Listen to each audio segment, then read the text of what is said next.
God damn. Well, welcome back, everybody, to another edition of the Notorious Hills podcast, man. As we are back on here with yet again, like I said, another edition of NHP Unscripted, as this is the second time we are live within a 24-hour span. So, what do you know? Yeah. Out here on our grind, doing our thing. But You just know it. How is everybody doing here today after Monday Night Raw? How are you guys feeling about Monday Night Raw, man? How are you guys feeling coming out of Revolution? As like I said, welcome back to another edition of Unscripted. If this is your first time watching, guys, do not know how the show works.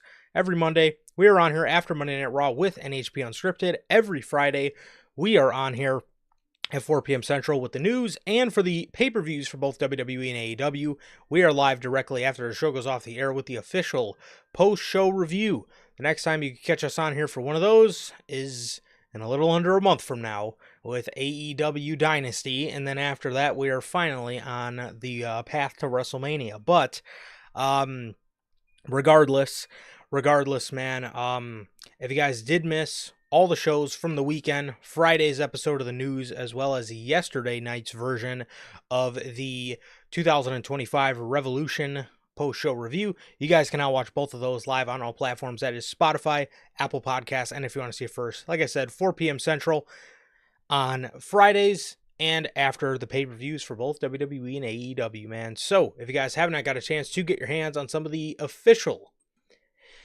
NHP merchandise, you guys can now find this live on the merch shop. That is bonfire.com. Link is at the top of the description of this very video, man, where you can pick up your beautiful, beautiful piece of Notorious Hills podcast merchandise, man. Also, if this is your first time watching and you guys do not know who we are here at NHP, I am Johnny, one half of your host of this very podcast, man. And as for the other half, we got my man, Sir K here, man. Lord only knows what he's smiling about, but I'll go ahead and ask you anyway, man. How are you doing, bro? I'm doing good, man. I'm doing good. It's been a good day. Besides, a little bit of acne. If you could tell, I'm always gonna be picking at this whole episode. But other than that, man, I'm doing good, man. It was a good day. Good episode of Monday Night Raw. Very, very good episode. And it's a post AEW pay-per-view unscripted, so not a Whew. whole lot of dynamite to talk about, I man. I got nothing. Favorite part. Yeah. I got Well, I yeah. I got I'm Look at that. I'm stoked. I got nothing. Oh, I'm so happy. Exactly. I To love that. I love dude, these episodes. man, Can't wait for that post Wrestle or post Dynasty. Dude, why do they have a pay-per-view called Wrestle Dynasty and Dynasty? God, horrible. I'm Well, too dyslexic.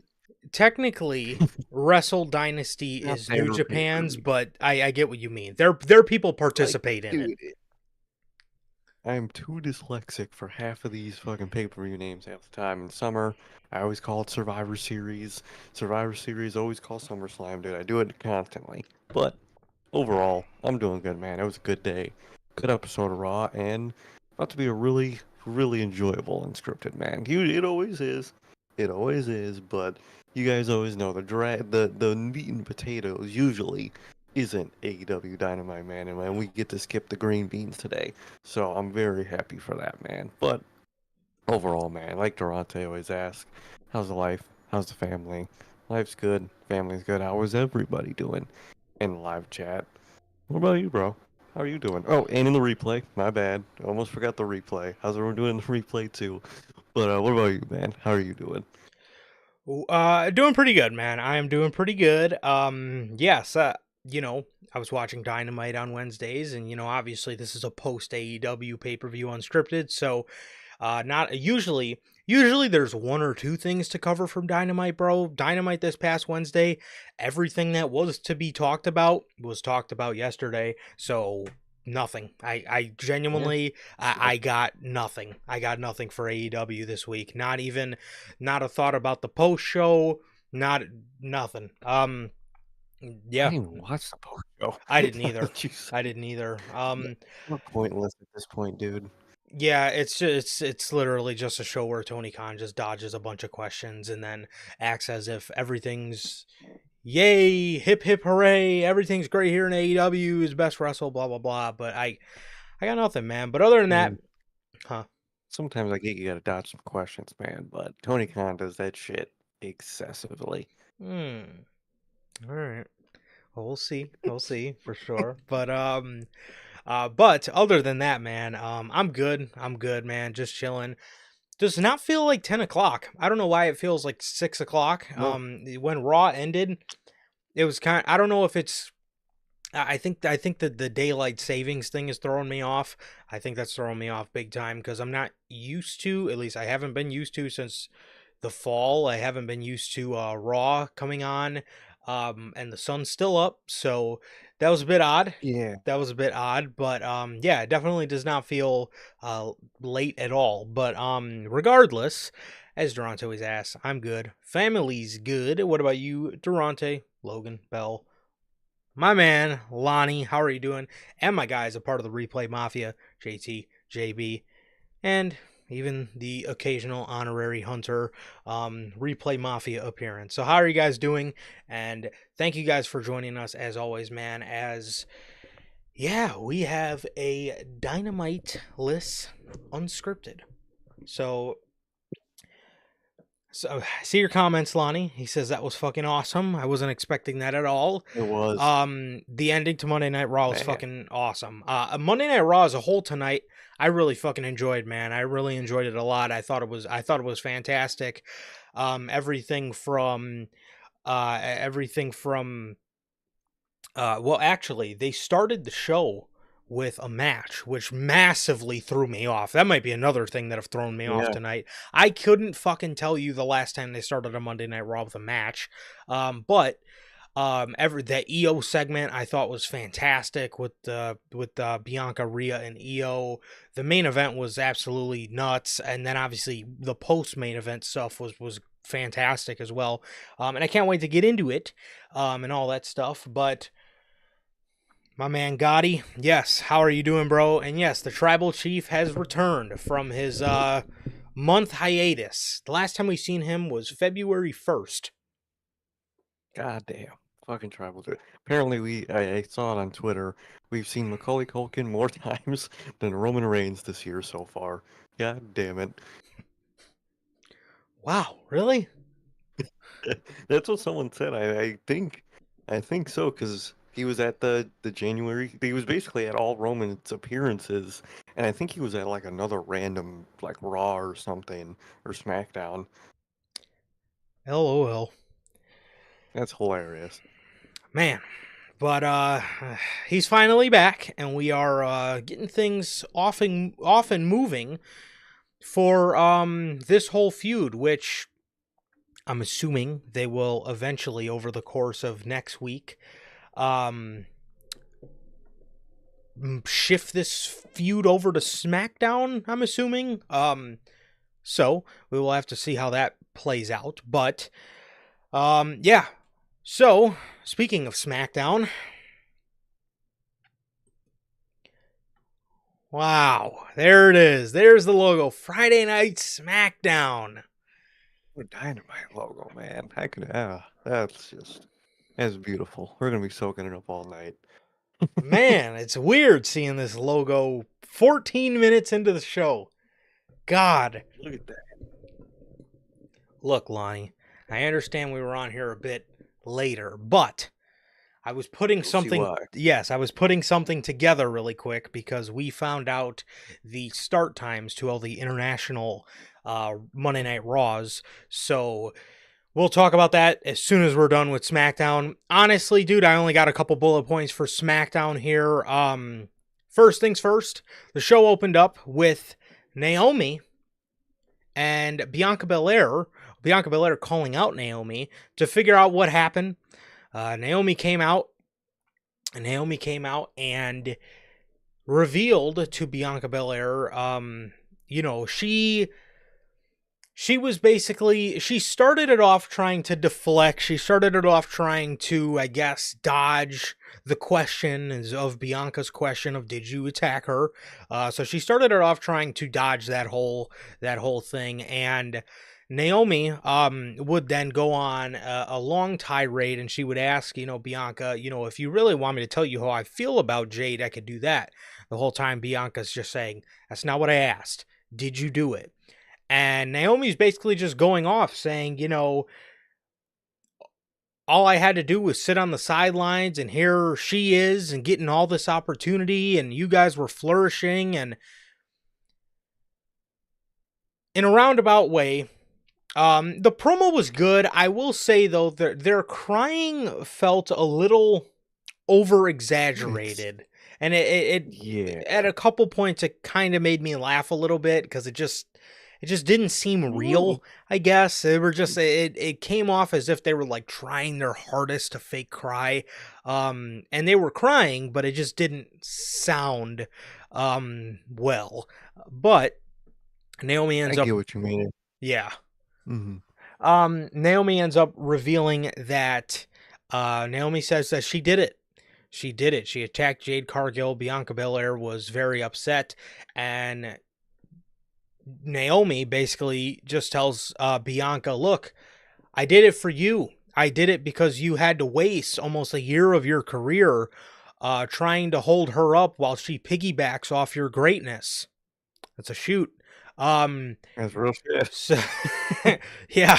So she tells so she is Bianca gets out of the ring and she's sadly walking away as Naomi then calls Bianca an ungrateful bitch.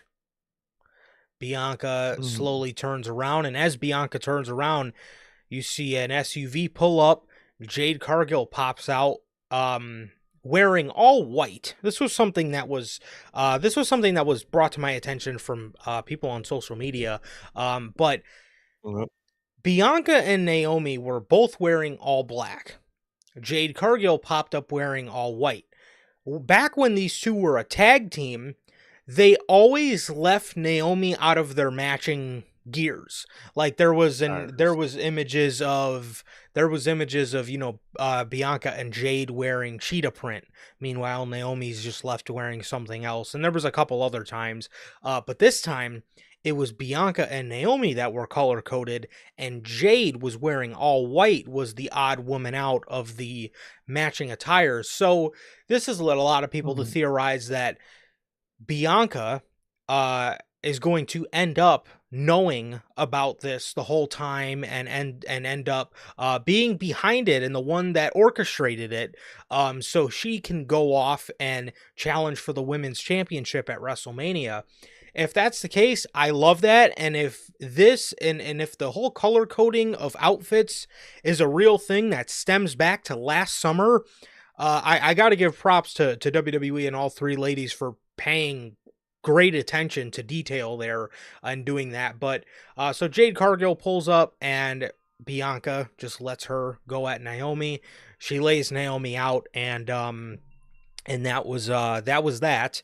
As yeah, there was nothing, literally nothing other than Naomi getting her ass whooped. So this was this segment, man. Like I said, the crying was a little much, but in terms of their promos, I like Naomi having a bit of a fiery promo while she was, talking about how she's had to sit on the sidelines and watch somebody who's, like Jade Cargill get all the opportunity, while she's had to sit back and just enjoy and be happy for them. So she got tired of that, and I like the promo. I like the promo a lot. Like I said, other than the crying, I thought was a bit too much at some times. Other than that, man, I thought it was done very well. Most definitely, I think it was done very well. Like you said, the crying was a little excessive.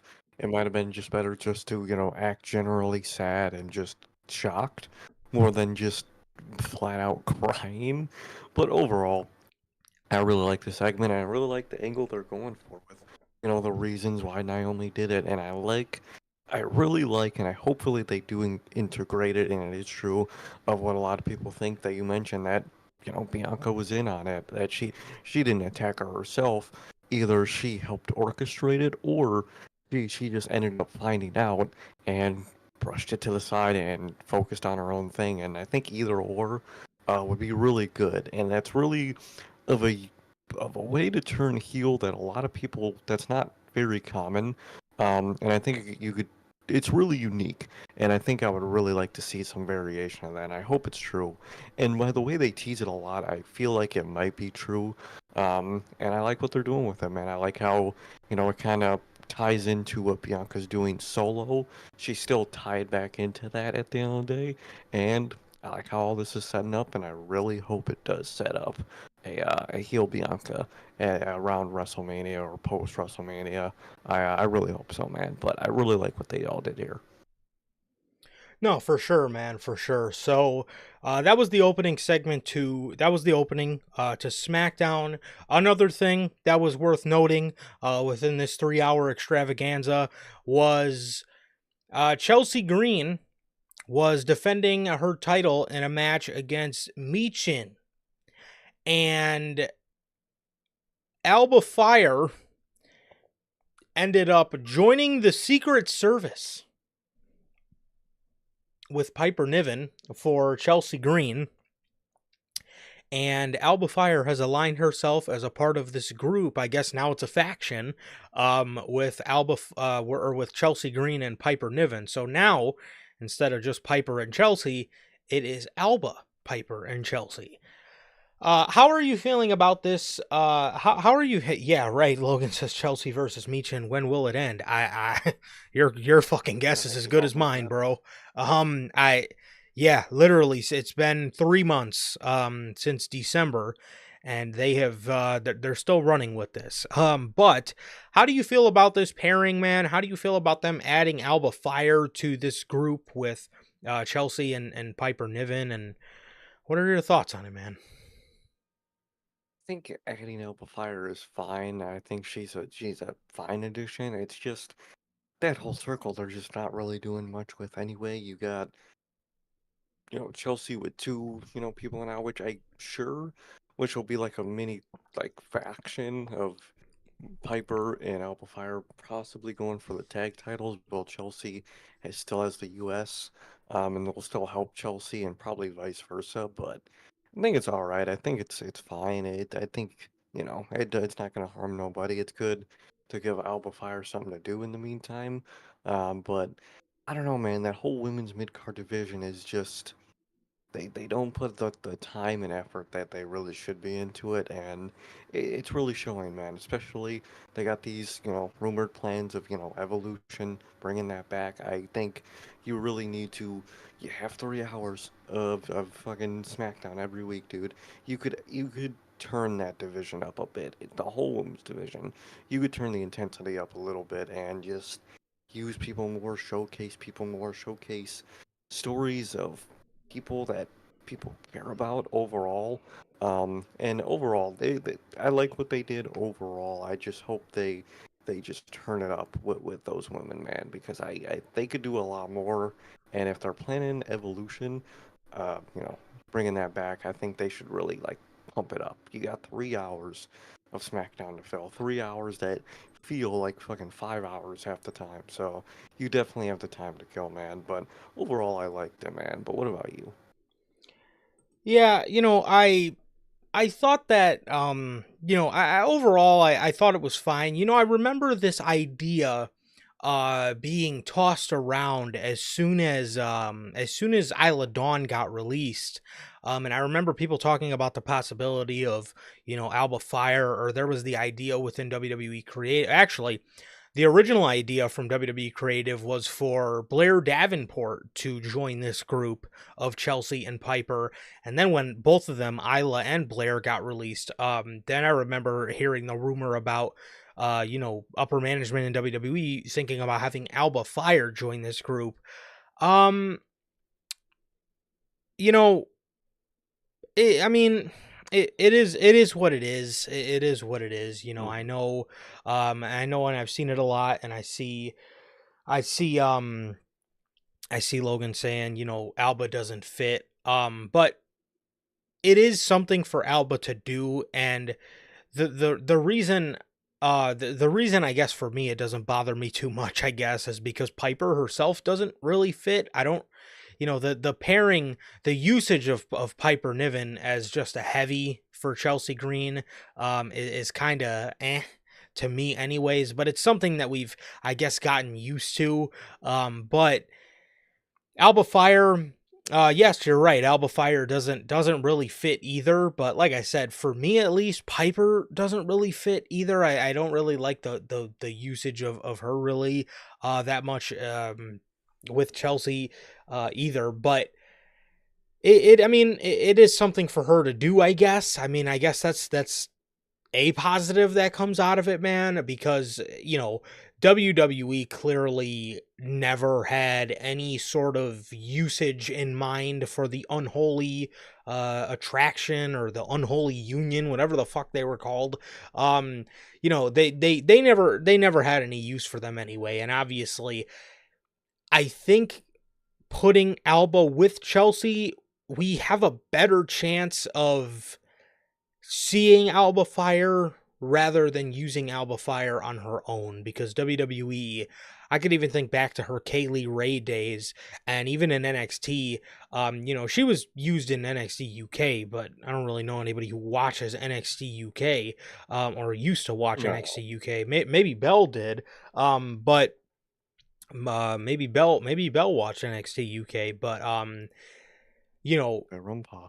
when she when when she came over to, anytime she would just make cameos in NXT, she just didn't really feel, she didn't really feel as big, I guess, as some of the other stars that they had down in NXT UK at the time, such as Toni Storm or Rhea Ripley. So, it, it is, I guess I guess this could be like I said, I guess this could be a good thing, being that, Alba has a better chance of being showcased with Chelsea Green rather than she has, rather than she would have had if she was just singles Alba Fire. So I guess that is a good thing to come out of it, man. But yeah, I mean, it is what it is, man. It is what it is, and hopefully she could get used halfway decent this time around. So Most definitely.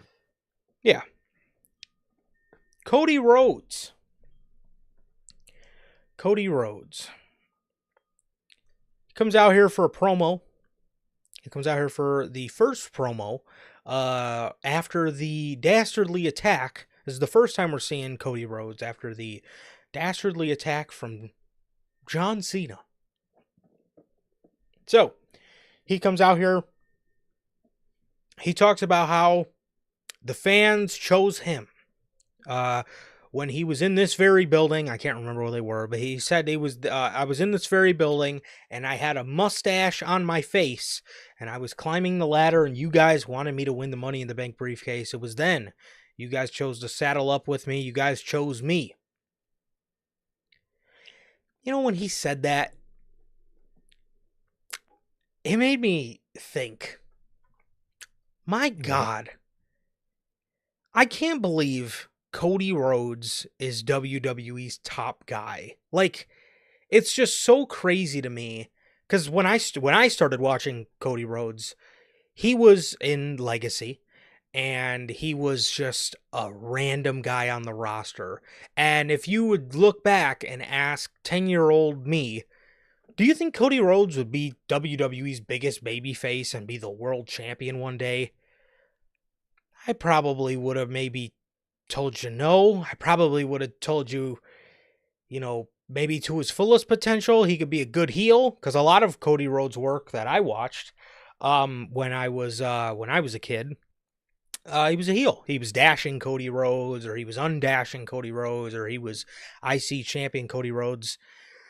Just a quick side note, again, it doesn't really have anything to do with this topic, but it was crazy to me just hearing him talk about, like, his previous run in the company. It just all seems so crazy that once upon a time he was just a random mid-carder on the roster. One of the better ones, but just another mid-card guy, another mid-card heel on the roster. So crazy.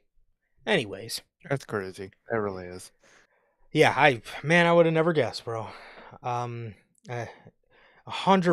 bro. 100%, Logan. By the time I started watching, it was, 20, 17, 18. He was already making something of himself. So I really didn't have that same sentiment that you guys had, Yeah, yeah, which is crazy. just crazy. Yeah, super Mm-hmm. crazy, man. Um, anyways, so he talks about how that night when he was climbing, actually he was supposed to win Money in the Bank that year. They ended up giving it to Damian Sandow. And Damian Sandow ended up losing the cash in to John Cena in an absolute burial that shall not be forgotten. Anyways, so he talked about how the fans chose him that night, and he talks about how Liberty asked him, about his black eye. She asked him, why his eye looks like that.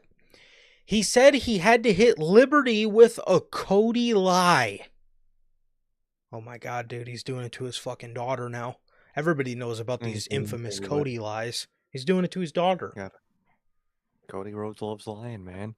Probably taught Bryan Danielson how to lie. Crazy work. So he said he lied to his daughter and he told her he ran into a wall.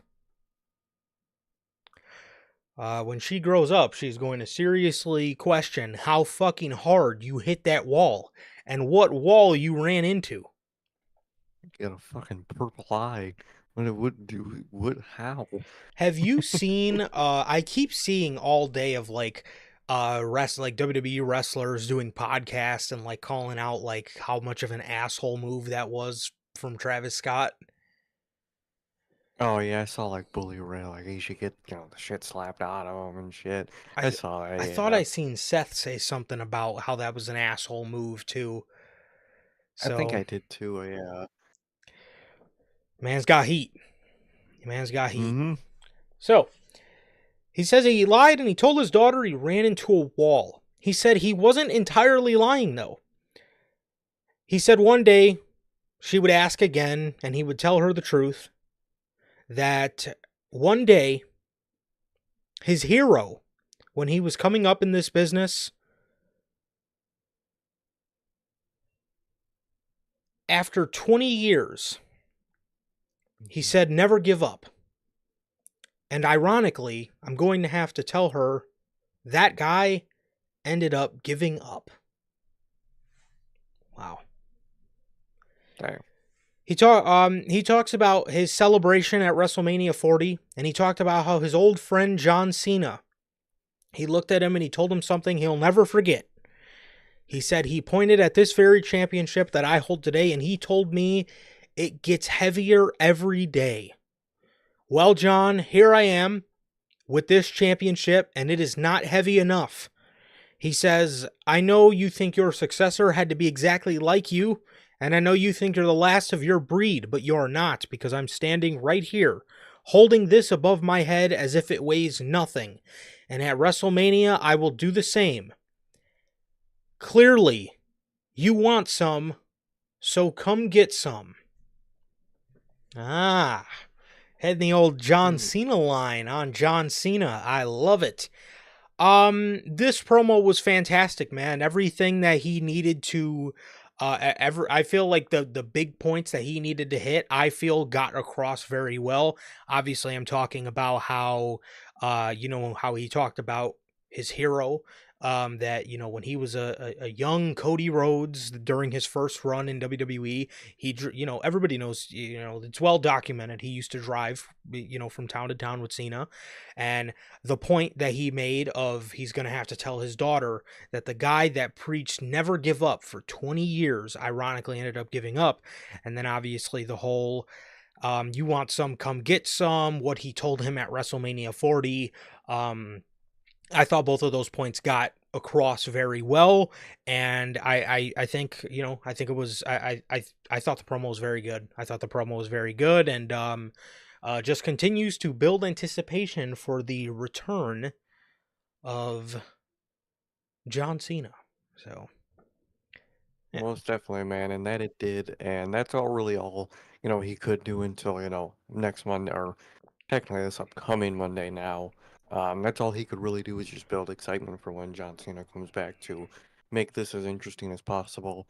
But of course, we wanted to hear from Cody after that incident, and we got to, and I think he really fired on all cylinders with that one, man. I like what he did. I like the callbacks. I like, the history he brought up and the connection, with his family. He brought up, the reaction of the black eye with his daughter, and he, had to tell a Cody lie, and this, and I really like what they did there. I like the callbacks. I like what it, makes you think about in the future with the future interactions, and I think it did really good, man. It was good seeing Cody, just serious and just determined like that, and angry and hurt, and it was really good, man. He played it off really well, man, and I like what he did. I really like that initial post moment SmackDown promo.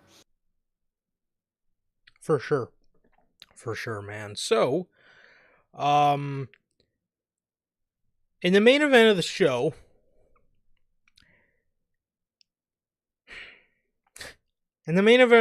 we have the finals to the makeshift tournament for the United States Championship that they brought to us last week.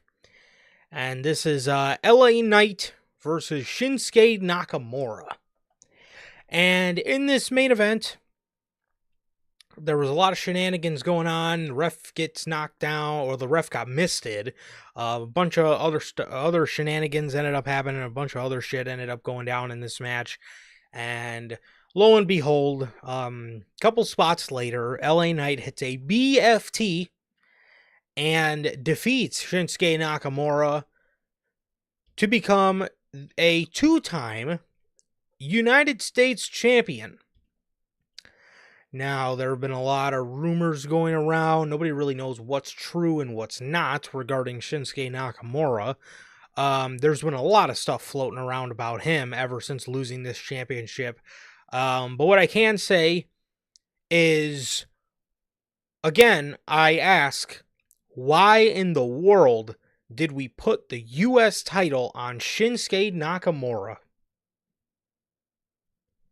This man holds the title for about 4 months and does a whole lot of nothing with it. He's finally dropped the championship, and there is a rumor going around that this match was supposed to happen at WrestleMania, with LA Knight winning the U.S. Championship back. Again, I don't know how true that is, but holy shit, I am glad they pivoted away from that, because what about that match screams WrestleMania to fucking anybody? And it's not a WrestleMania moment to fix an error that you made. Fucking what would that have been, like, fucking how many months at that point that would have been? Just too many. The WrestleMania moments aren't about fixing. Sometimes they have to be about fixing your past errors, but that is such an error that should have not happened, and you could have easily changed at any point. And why you were originally, per the rumors, waiting till Mania to do that is just crazy to me. Shinsuke, again, nothing is confirmed or anything, but obviously there are rumors going around about his contract and him.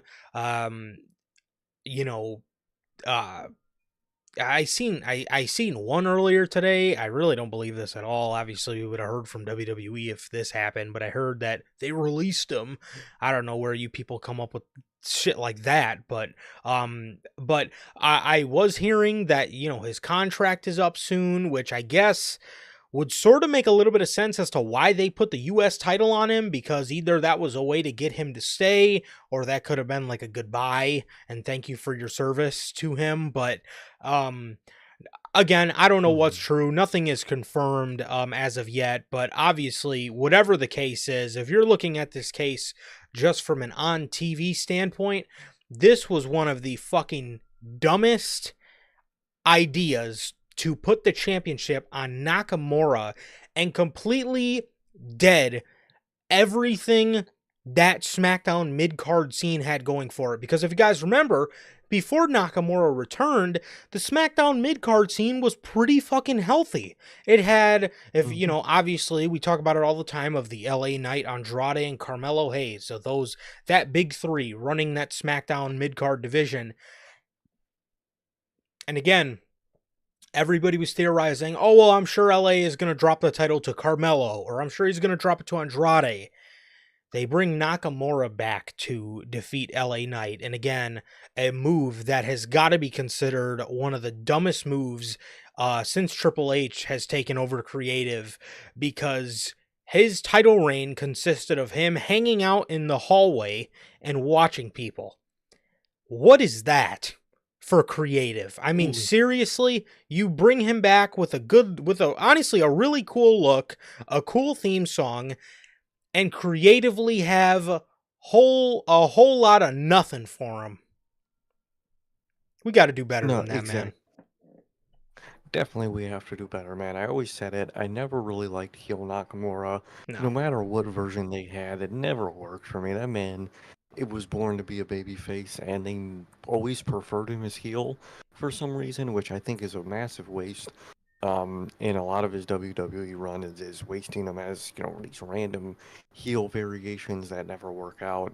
And all this shit is a mystery to me, man, because why would you bring him back to do all that to do nothing with him?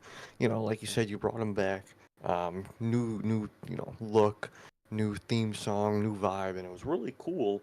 And you just had him just look at people in the back and never do anything with them. You didn't involve the rest of the mid card division in anything he was doing, which is just wild to me because right before Nakamura came back and you made the boneheaded decision to take the title off of LA Knight onto Nakamura, you had a really thriving, you know, mid card division going on with a lot of pieces being moved, and it was really interesting.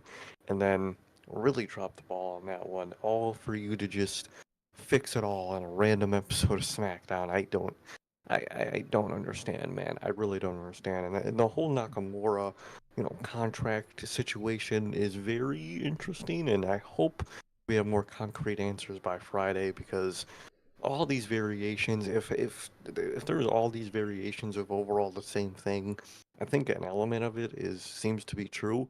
So it looks like he might be out or just done in general, and we'll have to wait and see, man. And if that's the case, then man, I love Nakamura and he's great, but damn, they wasted a lot of that man just doing a lot of dumbass shit with that man. And um. I just don't understand that, man. But LA Knight won it, and that's good, but you're just fixing a fuck up that should have never happened, Yeah. and that you waited months on months to fix. And by the rumors, you were gonna wait till WrestleMania to fix. That's just nonsensical to me. At this point, I'm more waiting for LA Knight to move up on the card than re-win, that U.S. title, man. But he won it. I'm very happy in that. He was a great U.S. champ, and I hope he gets to succeed again. And it's just one of those things where you think to yourself, why did that happen in the first place? Why did you have to come back to have to fix this when it should have never happened in the first place, man? So I hope we have more on Yeah. Friday with the whole Nakamura situation, and I am glad LA Knight did win. Absolutely. I'm thinking about this, man, as I'm watching the match, and I'm saying to myself, whoever wins this match is more than likely walking into WrestleMania as U.S. champion, if the U.S. title is even going to be on Mania. I'm thinking, that's what I'm thinking to myself. I'm like, okay, there's no way Nakamura can win this, right? I actually expected him to win. I thought this was going to be the wrap up of their feud. And when he didn't win, I was pleasantly surprised. As obviously I did not want him to win. Because it is truly one thing that I will never forgive Vince McMahon for. You had this guy lose twice to Jinder Mahal, and you still, after that, had a shot, which is crazy to me. You lose twice to Jinder Mahal, hypothetically, you should be packed up. You should be done. They actually had another chance to pull the trigger on him, had him win the Rumble. Crowd was electric. Have him went on to face AJ Styles, lose at Mania, lose another 3 matches over the summer. Done. Ever since that moment, 2018, consider it done. Mm-hmm. 2019, 20, 21, 22, 23, 24, and now into 2025, man. 6, 7 years after the fact, it's over.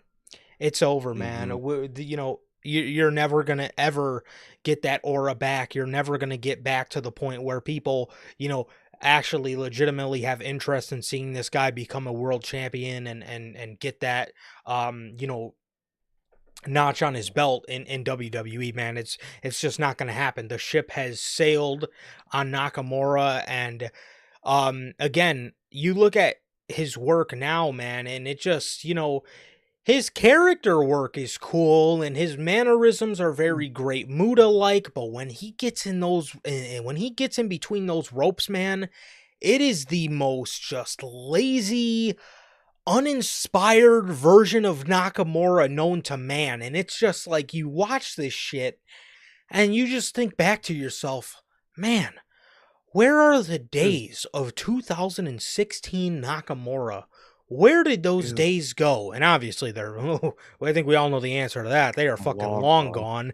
But Mhm. but you just think, man, like what happened here, man? And obviously it's Vince, but it's just it's crazy that not even Triple H could have gotten him back to a point.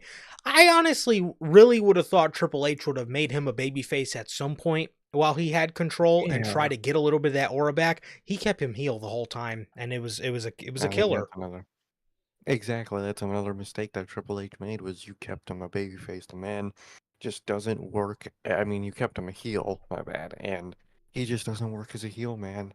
His peak was, babyface Nakamura, dude. He had the song that everybody's pe that was people yelled his song before singing the songs were cool. That was an I'll never anthem. forget the video of the I'll never forget the video of all the fans in the parking lot leaving the arena fucking singing a song and shit, man. He was on another level in 2016 because he was just that likable, just babyface guy, and you never captured that again. You never even attempted that again, which is the wild thing to me. No, 1,000%, man. Um, yeah, like you said, there was never even an attempt to recover from the babyface Nakamura that Vince, for one reason or another, decided to throw it all away for. And one of his biggest creative fuck ups ever, that WrestleMania, debacle with Nakamura and AJ Oh. Styles. It was a travesty, man, and it ultimately ended up signing the end of Shinsuke Nakamura's run, and taking away all of his aura and everything that made him special. You stripped it from him. You stripped it from him, Hmm. man, and it was bad. And we never got back to that point. But the title is back on LA Knight. It should have never left LA Knight. If that's what you were gonna do with it, man. Um, I have an idea of what I would do with him at WrestleMania. I think I told you this the other day, man. But if there's anything that you would like to see from the U.S. Championship and LA Knight at WrestleMania, what are you thinking? Man, I don't know about a multi-man because I feel like a multi-man would is gonna be, the Raw mid-card titles, the IC titles. Overall, maybe it's not gonna be their direction. If Raw doesn't do a multi-man for the IC, you could do a multi-man on SmackDown for the IC or for the US. But if you're just thinking like a one-on-one match, I feel like I'm missing a name that's gonna be obvious. But right now. y- They didn't really do nothing with Hayes. It'd be hard. You really would have to do a lot of fucking repair work on your division to do like an Andrade or a Hayes. Um, all I could think about is, if they bring him in before Mania, you could do, Aleister Black. But other than that, man, I don't fucking no one on your current roster is built up enough to go against LA Knight unless, like I said, you have to do some serious repair work. Call the fastest fucking repairman in the world.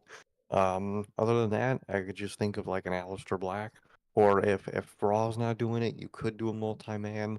But I feel like Raw's doing a multi-man, so I would say you could take that opportunity to bring back Aleister Black. I think he's going to SmackDown anyway. I think that's the most obvious thing in the world. So maybe that could be a path, man. But what about you? What would you do with LA Knight at WrestleMania?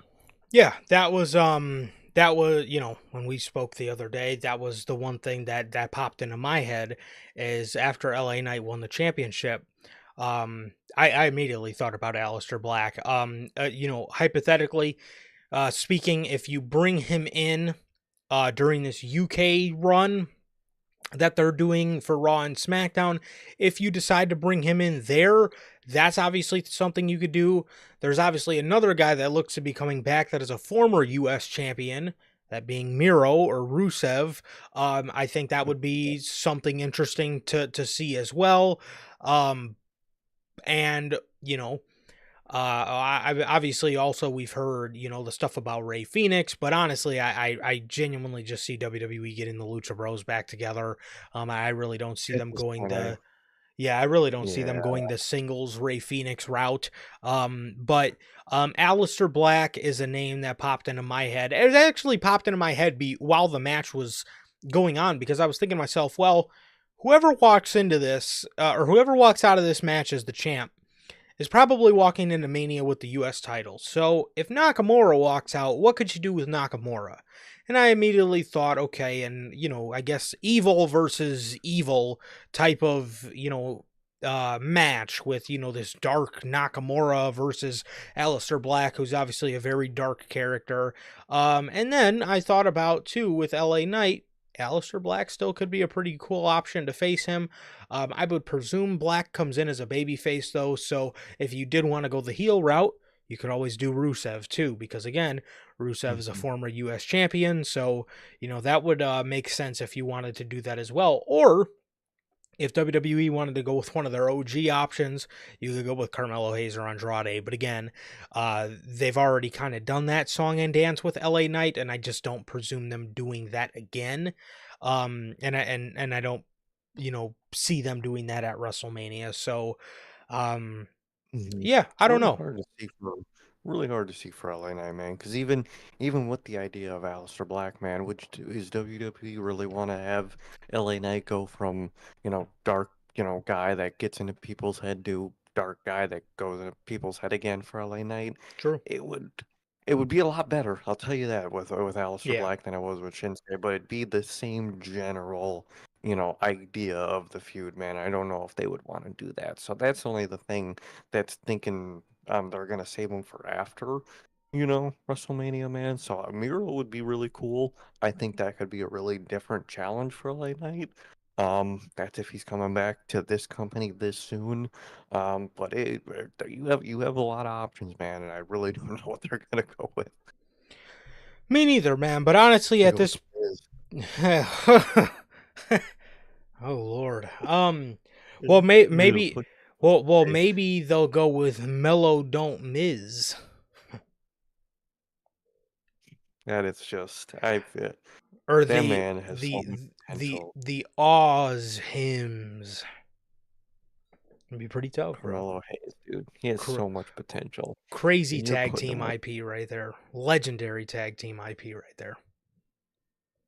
fucking washed ass Miz. Fucking with Carmelo Hayes, bro. Come on. What are you Uh, doing? well, maybe they're gonna be a It's tag. fucking Maybe they're gonna be a dominating tag team, man. Carmelo Hayes and the Mellow Miz. Dome. Mellow Dome Miz sounds that is like the most diabolical thing I've ever heard. Triple Hey, H, he's Mellow Don't evil Miz, for that bro. one. Triple H is evil for that one, bro. I don't know what Carmelo Hayes did to Triple H, dude. I thought he would have liked him, man, because holy hell. He's paying his dues, man. He's paying his dues right Man, now. that you're in serious that if that's paying your dues, man. Hey, you ever seen them videos where like it's the car guy, the car salesman that gets like scams the fuck out of people, zero down, fucking 286 months on a deal and shit.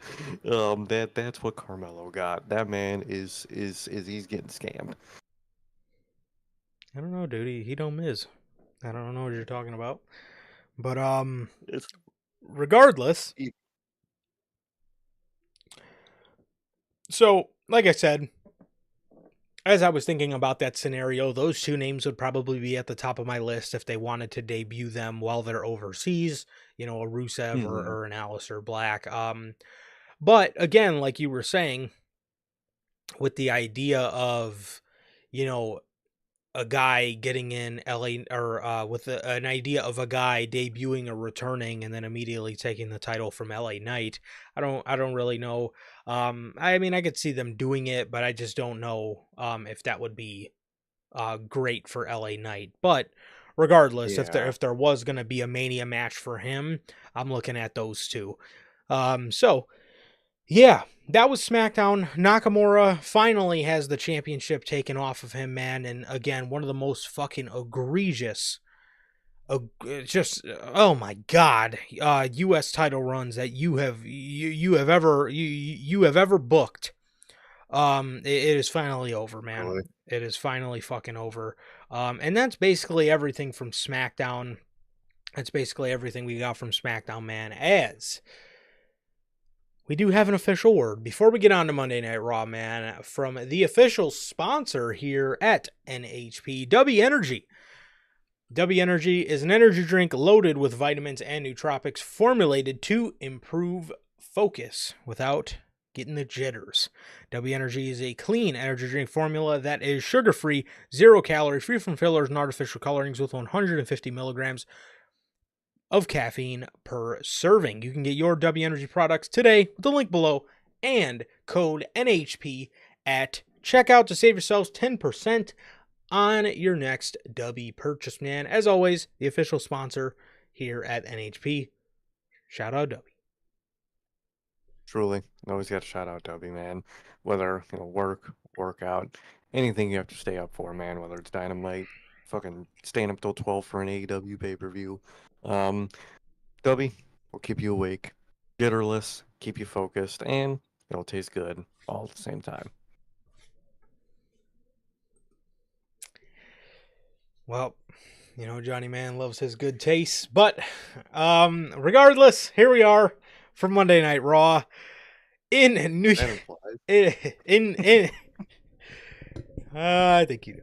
But Monday Night Raw here tonight, Madison Square Garden, New York City, as this is or ended up being a fantastic episode of Monday Night Raw on the way to WrestleMania, or the finale of Monday Night Raws that are in the States for the next 3 weeks, as I believe the next time they will be here is April 7th, I think.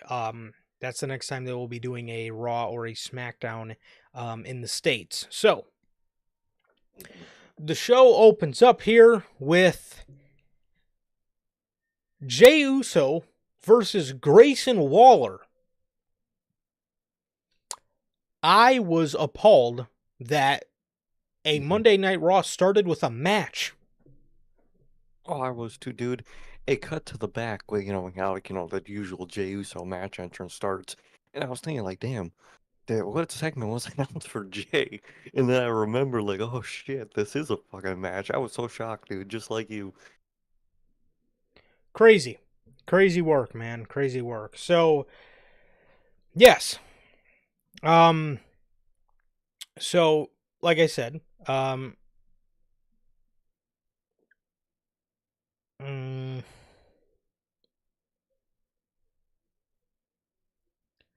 me see. I will tell you this. I don't know what these fans looking. They hate that man Jay. I could throw all my jokes at Jay I want, man, but god damn, they really just they don't love that man, dude. And I like the guy still. I mean, I don't get where all the hate from.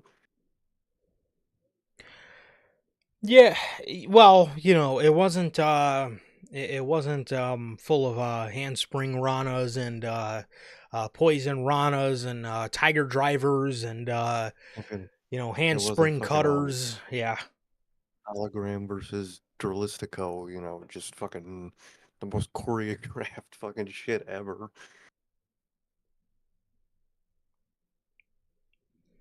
Okay, so obviously I don't know how true this is. Okay. I decided to ask Grok when the last Yeah. time a match opened Monday Night Raw, This fucking thing spit out January 15th, 2018. There's no way that's real.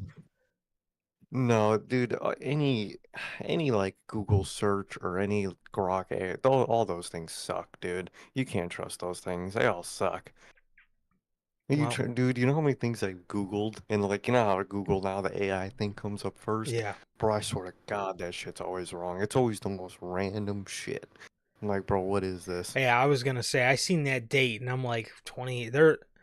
Uh, Now, No, I you can can't. believe it was a long fucking time ago, but I there's no way it was fucking 7 years ago. But anyways, I tried, guys. I tried. But regardless, I guess now nobody knows when the last time Monday Night Raw opened with a match. I couldn't fucking tell you. What I can tell you is it has been forever. Oh yeah. So there were two reasons Michael Cole stated Grayson Waller was upset about this match, and he had two motives. First off, he was upset because he was rated a 74 in WWE 2K25. Meanwhile, Jey Uso was rated a 90. Mm, he Okay, knows you could change it, right? I don't think he knows that. No, I don't think. Probably not. Yeah, that was usually one of the first things I would do when I bought the new 2K when I used to buy them was I would go change the overalls because those were just absolutely fucking just what the Oh, fuck. Um, oh yeah, dude, 2018, 2019, first thing I did, Johnny Gargano, brought that resiliency to 100, bro. You had to. 100%. So the second reason Grayson Waller, wanted to beat Jey Uso here tonight was because Grayson believes if he won, he Okay, would, and he took Jey out, okay. he would punch his ticket to WrestleMania. To Subway? Oh, WrestleMania. No, not Um, Subway. WrestleMania. He I don't know. believes the main event would have then switched from Jey Uso versus Gunther to Gunther versus Grayson Waller. Man, all the guys they got on Raw, man, it would be definitely be Grayson Waller is who they would place Jey Uso with in the horrible outcome that he can't make it to Mania. It wouldn't be literally anybody else. He's literally like on the top, like bottom 10 of who you wouldn't switch him with. So hey, he's confident in himself. I'll give him that. Yeah. Confidence is key. So Jey Uso ends up beating Grayson Waller with a spear. And Grayson Waller doesn't end up punching his ticket to WrestleMania, nor taking out Jey Uso and becoming the number one contender. So, No way. unfortunately, guys, I think we'll have to wait till next year to see Grayson Waller rise through the ranks of WWE and finally get his long-awaited world title shot at WrestleMania. I guess we're looking towards New Orleans now for Grayson Waller. Yep, New Orleans, man. He's gonna be the main event. Grayson Waller. Yeah, 100%. Um, A-Town Down Under. They attack Jey Uso after the match. Jey Uso then starts mopping the floor with both of them. And he gives Austin Theory a Uso splash. And right after he does that, Gunther comes out, puts Jey in a sleeper hold, and incapacitates Jey Uso. After this match, Jey Uso is in the training room and he's got ice on his shoulder, and Alpha Academy comes in to check on Uso, and Otis daps him up, and he says he's sorry that happened to him, and he says that'll never happen again as they walk away. Now, I'll say what I thought because I want to get your thoughts on this, and I want to see if it came off across like this to you. Okay. Does it not look like we're going to introduce A-Town Down Under and the Alpha Academy into this Jey and Gunther feud? Even if it's just for a week or two. I could see us getting a 6-man of A-Town Down Under and Gunther versus Jey Uso and Alpha Academy. I How does wouldn't be this shocked, dude. what do you think about that, and how do you think the inclusion of these two tag teams makes the World Championship match at WrestleMania look? I I I don't know. You think they would be in the Raw Tag Team division? You know, Logan just mentioned in the comments. You know, where is the Raw Tag Team division? I don't know. All the tag teams are busy helping Jey Uso or helping Gunther for some reason. When if you wanted a tag team to help Gunther, man, I Oh, think who? if my Who? memory serves me correct, I think they used to have one. Oh, yeah, What was yeah, their yeah. name? It was Imperium. That's what it was, man. Hmm. It was what was his name? Pitbull. What was his name? Oh yeah, Giovanni Vinci, man. You had him, you had Ludwig, and you had Gunther. And if you want Gunther to have backup, you always had it. You had it since like 2019, and you just got rid of it for no reason, man. So that's a whole situation itself, man. But them interjecting this whole tag team element from, Alpha Academy, which why are they still called Alpha Academy? But I digress. And A Town Down is just meaningless, dude. Last week, Jey Uso had a fire ass promo after his interaction with Gunther. Why are you not spending this WrestleMania build trying to build Jey Uso up as, the potential competitor to beat Gunther? Have him in singles or even outnumbered matchups where somehow, some way, he's making it out. And sometimes he doesn't make it out because overall I do think he will win at WrestleMania. So you do want to get, a lot of, difficulties, a lot of, hardship to get to, Gunther and get to that moment. So maybe it's at times he's getting outnumbered, but he's trying his best to fight through everything. He's got all these people gunning for him because, he's one of the top guys going for the top guy on the show. He's gonna have people gunning for him, and instead of building Jey Uso up to have resiliency, have someone you believe when he rings the bell. It's gonna be a fight, and he's gonna get fucked up in a fight, but he's gonna make it out at the end of the day. And instead of building that up, you got fucking Otis kissing his forehead, and you got A-Town Dork Syndrome helping just not helping this whole situation. I don't get it. I think it's completely unnecessary. And like I said, Jay's promo last week, which was incredible, just goes to show what you should be doing in this build up to WrestleMania, which is they are really failing to do for both sides. Both the Gunther and Jey Uso side is massively just being undercooked for this match, man, at Mania. I'm not pissed off about it. I'm not, but it's just you could do a whole lot better in this build, man. You really could. But well, what do you think? What do you think, with this whole tag team element to it that they keep introducing, and how do you think it makes this whole title situation look? Uh, well, I'm sitting there watching this, and obviously, I see, A Town Down Under. They attack Jey Uso. Now, next week, spoiler alert, but I mean, if you watch Raw, you will see that they Mhm. announce Austin Theory versus Jey Uso next week in Brussels, Belgium. So there's that. And again, after the match, we're seeing, Otis kiss Jey Uso on his fucking head. And it's just got me thinking, man, like, don't tell me they're gonna try to include these two tag teams in on this, in on this whole, like, okay, first of all, if you wanted to have somebody come and help Gunther, you could, I don't know, maybe Ludwig Kaiser, and if you needed somebody to help Jay, oh, I have no fucking idea, maybe his twin brother. Because it doesn't look like he's going Hmm. for the fucking U.S. Championship at WrestleMania after all. Unless, I mean, Jimmy's more of a babyface right now, and LA Knight's a babyface too. So overall, I don't even really see Jimmy going after the U.S. title.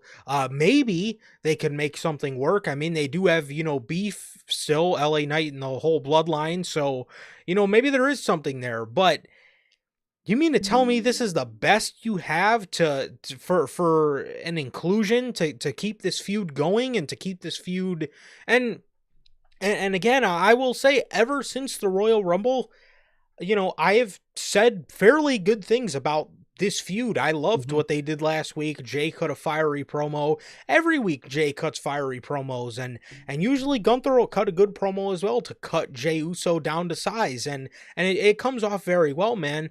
But with the ever since the inclusion of A Town Down Under, and now ever since the inclusion that it looks like we're going to be seeing from Alpha Academy, this is the world title feud at WrestleMania. What fucking business do Austin Theory, Grayson Waller, or Alpha Academy have anywhere around this shit? That is going to do Mm. nothing but make this world title picture feel less than. Imagine next week, John Cena and Cody Rhodes are out there in the middle of the ring cutting a promo, and fucking Angel Garza and Humberto Carrillo decide they want to come to the aid of John Cena. Meanwhile, Cody finds friends in Hank and Tank from NXT. I mean, what that is going to do nothing but make the feud feel so much less than a world title feud. And you have the inclusion of Otis around Jay. Jay has history with Gunther. Why is Jay not warning, or why is Otis not warning Jay? Hey man, I've dealt with Gunther before, man. You got to be careful. He'll push you to your limits like no one else. Why is he just acting like they've never interacted before? I don't understand. You have a little something you'll have with Otis there and have, just some warnings for Jey Uso that you're not saying at all, which would actually be a really cool element to inject in of people around Raw warning Jey Uso and telling him like, dude, you gotta lock in because this man he ain't nothing to play with, man, and you're not doing that, and that's what the story is should be centered around. You're centered around tag teams, and the basis of the story is really good because their two characters match up so well. The Jey Uso character and the Gunther character, they match up as great opponents. You're not capitalizing on what makes that story interesting. Oh yeah, and if you thought the interest is starting to downgrade now, one of the main reasons I suggested, is CM Punk getting pulled from UK Raws so he can go over to SmackDown to embellish himself in a feud with Cody Rhodes and John Cena? The main reason I said that is because look at what happened tonight. John Cena got Mhm. advertised for Raw next week. Oh boy, putting John Cena and Cody Rhodes on the same show as another world title feud building up to WrestleMania is a great idea. It's really going to make Jay and Gunther look primary on the show. Yeah, Great. Great. exactly. Like, dude, like Jay and Gunther are trapped on this show. There's no excuse for them to show up on SmackDown, and you're bringing the one of the biggest stories of all time on the same show every week to just fucking minimize their own. Uh, good job, man. Good job prioritizing. And again, man, on Friday when we were talking about this is why I said maybe Punk goes to SmackDown to feud with Cena and Cody, and they're going to end up doing that triple threat because in my head, I'm like, well, surely they're not going to put Cody and Cena on Raw because you already have Gunther and Jay going on for the World Heavyweight Championship on Raw. So surely you can't put that on the same show as another world title program. Well, it looks like they are. And again, like Sir K just said, Cody and Cena can go to SmackDown if they need to. John Cena is a free agent, and Cody Rhodes is actually on the SmackDown brand. Gunther and Jay are both on Raw. They're trapped on that show. It's not like they can go to SmackDown and become a priority over there. So it makes me wonder, why didn't you just switch the world Mm. champions in the transfer The whole deadline that you just did? And the thing is, didn't we just get word that SmackDown's still going to be live at the other start times that Raw I has it? will I will have to look more into that, but I did hear, for at least for some audiences, I'm not sure American, but I know for some audiences, Mm. SmackDown will be live on Netflix, so you can avoid Oh, spoilers. if it's for American, then why on earth are Cody and Cena not just on SmackDown? Um, but I could see it not being for America for some ungodly reason. Yeah. I don't know. I mean, again, if you just look at it from Cena and Cody on Netflix, I understand why you would want them on Netflix. It's John Cena, it's Cody Rhodes. You're going to want them on Netflix. I get that. But look at your other world title program here. And again, Yeah. it really makes me wonder if you had, this planned out to the point where you were going to go the direction of Cody and Cena and you were going to do Jay and Gunther. You didn't think, maybe we should have Cody and Cena on Netflix. So when we do this transfer window, during Royal Rumble season, let's swap Mhm. champions. Let's put Gunther on SmackDown, let's put Cody on Raw, and then we'll do that. So it makes sense to have John Cena and Cody Rhodes on Monday Night Raw. Wouldn't that make the most sense? You would think. You are going to do a great job at making Gunther look like the Intercontinental Champion all over again. He actually might have looked Yep. better as the Intercontinental Champion. I think he did overall, if I'm being honest here. He might have, 100%. He felt like more of a priority when he held the mid-card title than the World Heavyweight title. And that is sad, because he is one of the best wrestlers that is contracted to this company. Oh, 100%. He is so complete, it's ridiculous. And, it... I don't know, man. I don't know. So, I can't wait to see... In a couple weeks, everybody is going to be uttering this same sentiment of how Jay and Gunther feels less than, and how they're running Cody and Cena on the same show as this, and this ended up feeling like nothing. It's Mm-hmm. it's gonna get 100%.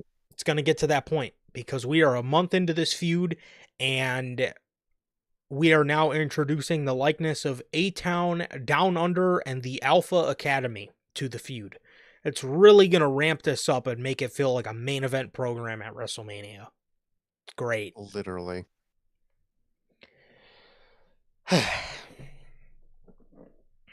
So, that was that. Mm-hmm. Logan Paul. Dude, that theme song has got... That genuinely sounds like... That theme song sounds like the same fucking guy that sings that horrible Raw theme song. Why don't they just play the Travis Scott song? Why do you use that shit? Get the money, I'm a flex. Like, what the fuck? What kind of lyrics are that? What is that? Ugh. Bro, this is Logan Paul, not some random dude in NXT. Why does he have this shit Death Rebel theme, bro? Oh. Well, Logan comes out there and his lyrics are, "I'm still humble." What is that? That sounds fucking horrendous. I would rather Logan Paul come out to one of his shit YouTube songs from back in the day than Def Rebel garbage. Oh, 1,000%.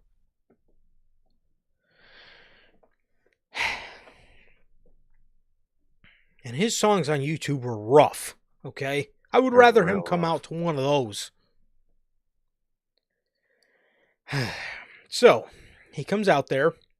He says he knows AJ Styles was supposed to call him out.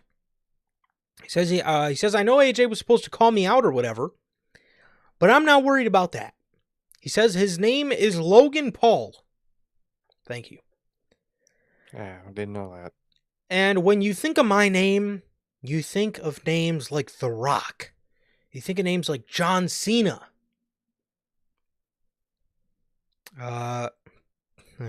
Think of Japan more than anything. I think of fucking Santino Marella before I think of Logan Paul next to the Rock and John Cena. Yeah, exactly. he says Cody was dumb to reject The Rock's offer. He tells The Rock, the final boss, or whatever they call you nowadays, to consider my soul up for sale. Logan, I think you know this just as well as everybody else knows this because you made this public. The Rock wants nothing to do with you ever since Suicide Forest. So I don't think he wants to purchase your soul, Mr. Logan. No, I don't think there's really much to purchase in general, so I don't know what you're offering there, buddy. Yeah, you have told the story many times, sir. I think you know. The Rock does not want your soul.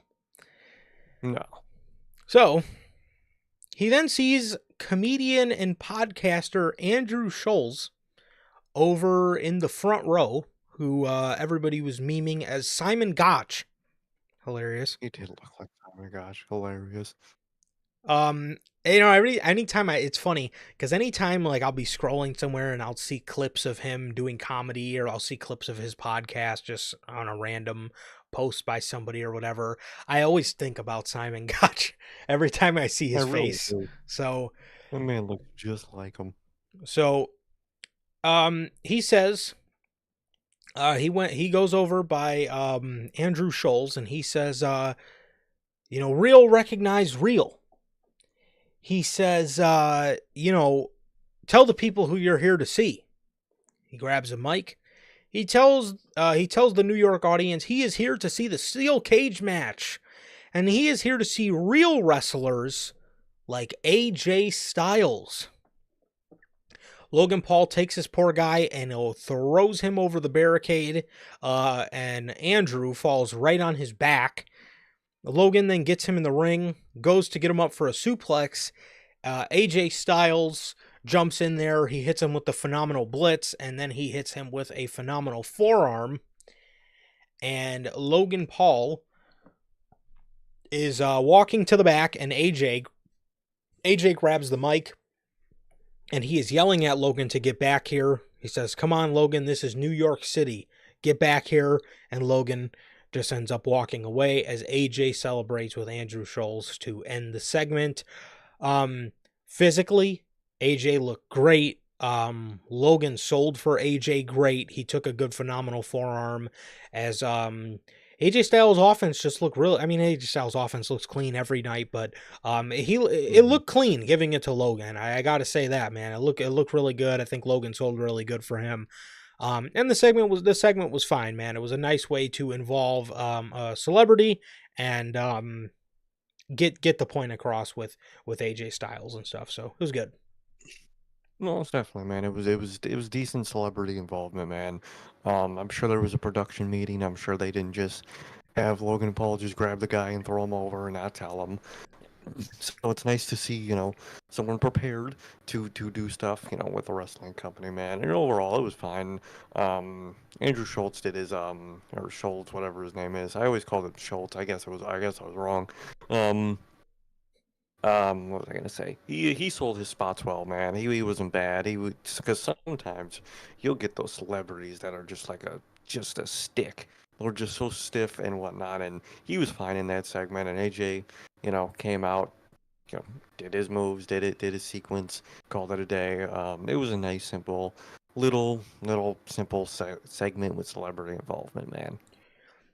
Yeah, and when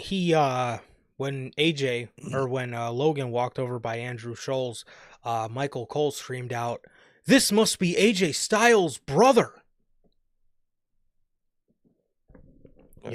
AJ Styles' brother is in the crowd for Monday Night Raw. Prince Nana's mother is in the crowd for Revolution. Hey, everybody's just got family in attendance, man. Everybody really does, man. But yes, Logan Paul did not call Andrew Scholes his AJ's brother because WWE probably had a production meeting and they informed him that Andrew Scholes is A, going to be at Monday Night Raw, and B, not AJ Styles' brother, mother, or father. So, yeah, there you go. Family. So, the next match was the Tornado Tag match between The New Day and the LWO. This match was going good. This match was going really good. It was fast paced. These guys were flying through tables. They're working their asses off. And LWO looks like they're about to secure the victory when a masked man shows up and he takes out Dragon Lee. He gives Rey Mysterio a German suplex. Whoever this man is, he gave Rey Mysterio a picture-perfect German suplex. Looked very familiar. And Mm-hmm. he runs over by the barricade as he throws the peace signs up, and he says, "Gracias." As his mask says American made on it.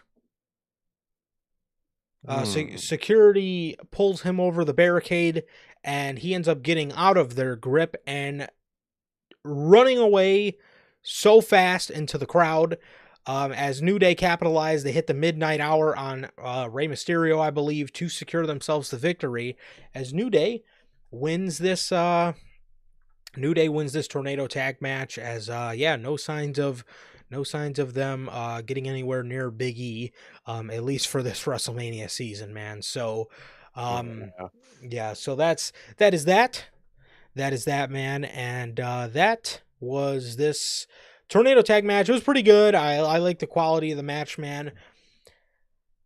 What do you think about WWE returning Chad Gable with a mask? And now he's his version of mastering the dark arts of lucha libre is getting a mask of his own. It's exactly last week what we said we hope doesn't happen. We literally said it verbatim. I hope it's not just a lucha mask and they stick Chad Gable in a luchador mask and call it a day. And what did they do? They stuck Chad Gable in a luchador mask and are calling it a day. And they're doing like a fucking one of those, it's not actually me, and we'll get to that, man. But dude, what a waste of Chad Gable, dude. No matter the regime, no matter what, this man Chad Gable cannot fucking this company cannot resist making this man some fool. Shorty G, they made him a loser last year, dude, and now they're putting him in a luchador mask. It's fucking mind-boggling, man. It's a horrible decision. You could do thousands things better with Chad Gable than sticking him in a luchador mask and calling it a day. And that's what they're doing here, man. I think it's a waste of Chad Gable. He could be doing a whole lot more. And it's really just disappointing and just sad to see that even with a regime change, some people just I guess are destined to be treated weird as fuck by the company, man. So they're having Chad Gable do everything last week we literally hoped was the worst outcome for all this, man. And it came true, man. But what about you? What do you think of this, not Chad Gable luchador? This is something that is so stereotypically from the Vince administration, it is not even funny. Mm-hmm. Chad Gable goes off to master the dark arts of lucha libre.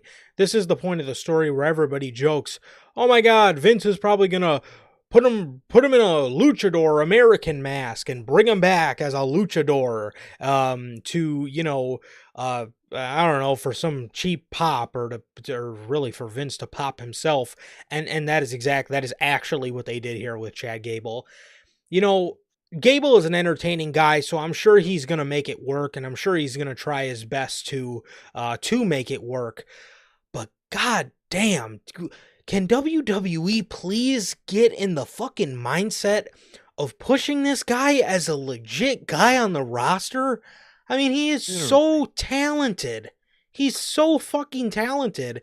Yet every fucking stop, twist, and turn, they always got to have him do some goof shit. They got to have him lose. They got to have him doing anything but being a legit, taken seriously member on the roster. And it is sad. And again, Gable's an entertaining guy. I'm sure he's going to make it work. And I'm sure he's going to be a very entertaining luchador. but this is not really on, I think, anybody's bucket list of what we envisioned for Chad Gable following the amazing summer he had last year. No, exactly. This guy was let me remind you, this guy was the best part about Monday Night Raw last summer. And Hmm. I can assure you, everybody was elated that he was finally going to be, you know, actually taken seriously, get some gold put on him, so on and so forth. And sure, WWE's done a great job to show you that they trust Chad Gable. They trust Chad Gable with a lot. But apparently, what they don't trust Chad Gable with is being taken seriously, because they refuse to do it. No, exactly. They constantly use him as a lemon test, and they never give back to him. They always have him test out with this and that and this, and they never give back to this man, and it's really frustrating as a fan to watch, man. I mean, it's this dude is amazing at what he does, and he could be a very serious character on your television, and you just fail him every time.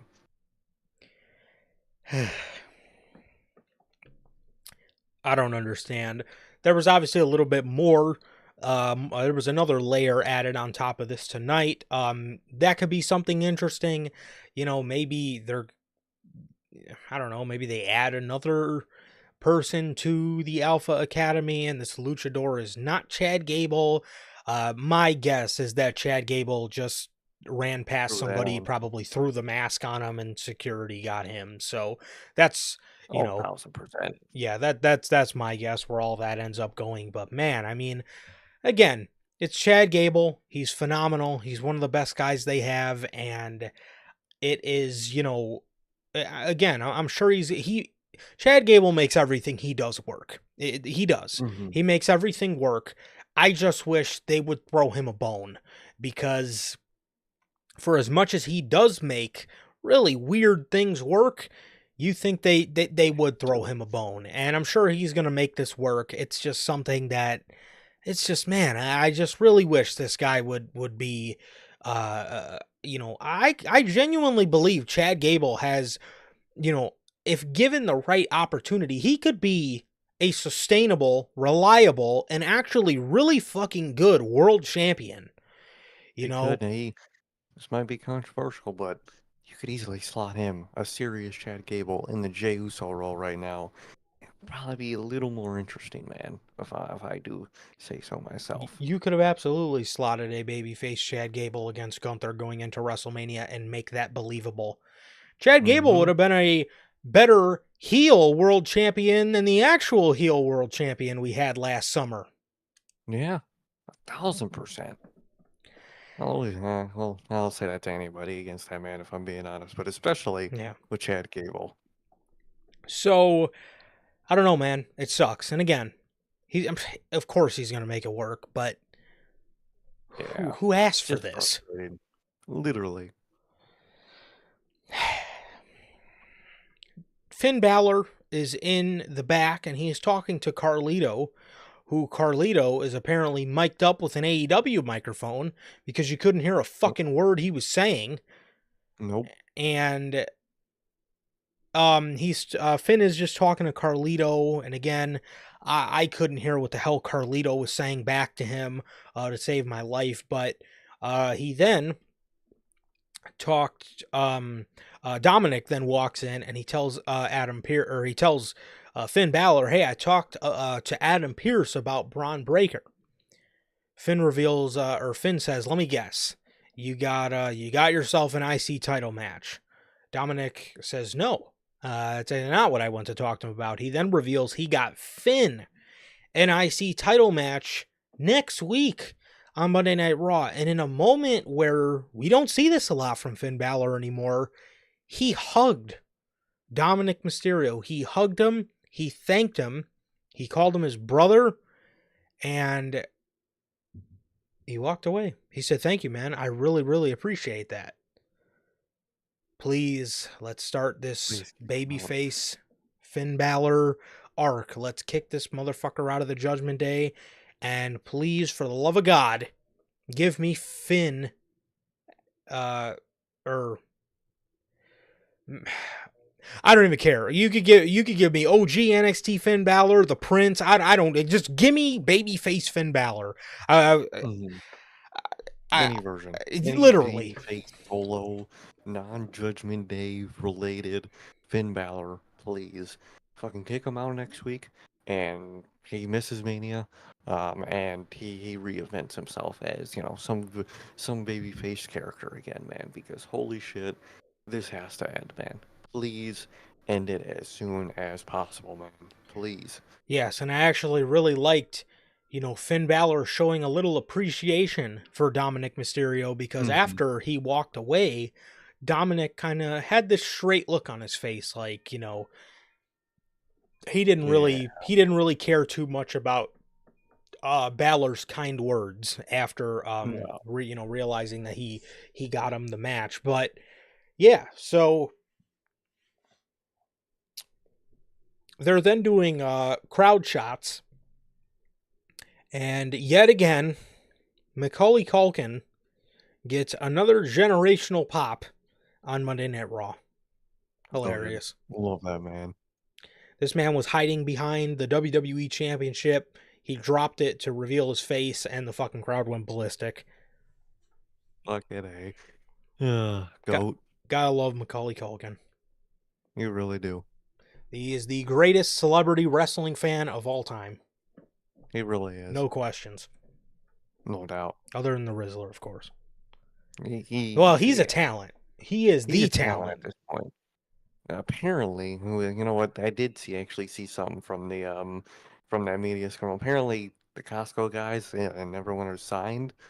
So, please, I need that Rizzler is all elite graphic right now. Really? The Rizzler is That's what signed. I don't know the Rizzler, but the Costco, Big Boom AJ said he was signed, and I think he mentioned, they are all signed. I'm not too sure, but yeah, I've had heard that. That's a great celebrity pickup by AEW. That is, Those guys are a very enjoyable part of 0 Hours. So they really are. I mean that. Hey, it garners attention to the 0 Hour. So why the fuck not? Might as well do it. Yeah. Yep. People love the Rizzler. If you're ringside and dap up the Rizzler, then your night's made. Oh, That's exactly. yeah, but yeah, so scratch that. The Rizzler is not a fan. The Rizzler is talent now. He is all elite. So yes, Macaulay Culkin is the greatest celebrity wrestling fan of all time. 1,000%. From Macaulay Culkin to Cody Rhodes. Cody Rhodes comes out here for a promo. He does his shtick. What do you guys want to talk about? Comes out there. He says the reason he is here is because this is the home base for WWE. This is the mecca of entertainment. This is the Garden. He says his opponent, John Cena. Crowd boos, and the crowd started chanting a chant that hasn't been loud since I was a child. Hmm. Mainly because a lot of people for a long time have started to love John Cena. When was the last time we heard a loud "Let's go Cena, Cena sucks"? Because again, A long time. for the longest time, that chant Hmm. kind of died because a lot of people ended up loving everybody fucking cheers John Cena. No, Um, exactly. I couldn't tell you the last time I heard this chant being chanted loud. So that made me smile. No, That most made definitely. I really feel like fucking unk status watching John Cena this like it's ridiculous, dude. I feel like I genuinely feel like I've reached unk status, bro. Watching all the is I don't Crazy. know. Eh. So he says John Cena is here tonight, so that "Let's go Cena, Cena sucks" chant breaks out. Um, he said, Cody said, apparently John has told his inner circle, no, not Jake Hager, Travis Scott, Yeah. and The Rock, that he is not here tonight. He will not be here tonight, but he will be next week in Brussels, Belgium. And He says this is the same John Cena that won the US title and returned at the Royal Rumble right here at MSG. And apparently it was an easy decision for him. It was also an easy decision to swing after you kick someone in the nuts, especially when you have backup. He says he does not begrudge Cena for calling his own shots. He does not begrudge Cena for being a part-timer because John Cena part-time is better than a lot of people full-time, like Damian Priest. Cody did say that in the promo. He says, yeah. but he does. I'm serious. He did. I wrote the promo for Cody.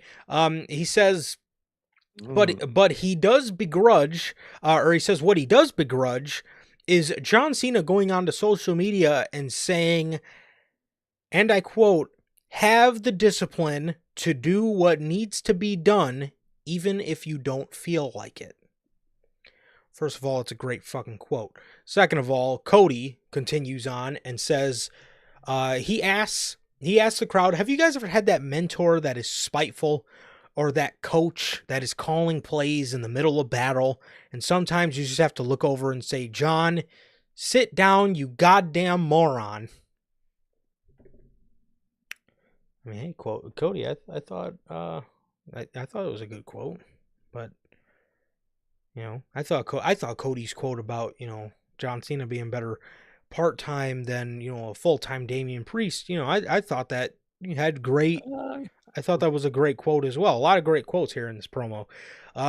So he says, "Best for business, right? Nobody defines that saying more than John Cena. But I think everyone here knows what's best for business. The business has changed." He says it's too tacky to tout stats. That was a shot at Tony Khan if I ever heard one. Oh, fuck yeah. But here's a stat that will always be a fantasy and a delusion, and that is 17. 17 does not happen. But what does happen is I get the heartbreaking privilege of beating my hero on his last chance, and then he will find out I am the captain now. New York City, I love you. God bless. Have a good night. He throws the mic up in the air and he dips. Another great promo, obviously setting up, and it is confirmed for next week, Cody Rhodes and John Cena under the same roof in Brussels, Belgium for Monday Night Raw. Oh, shit. This is going to get interesting. Exactly. It's really going to pick up with all this next week. This Raw promo was it was cool. It had really cool callbacks with, a lot of, past Cena lines and whatnot, and I thought Cody did really good, but it was really just to get us to next week, man, which I'm really excited for. But overall, it was a good Cody promo, and it definitely got me excited for next week, man, and that's really what I'm waiting for, man. I can't wait for that face-to-face. I can't wait to see just what just John Cena will be, dude. I can't wait. 100%. Did you see they put out merch that is, it's John Cena merch, so I guess he's still going to rock out with the jorts. I will say that burgundy red, that maroon color shirt, I will go pretty tough with some black jorts.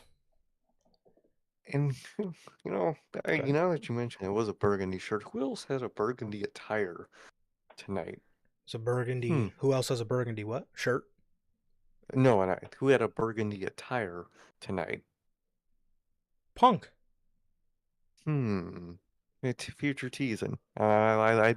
I like that little tease. I could see that.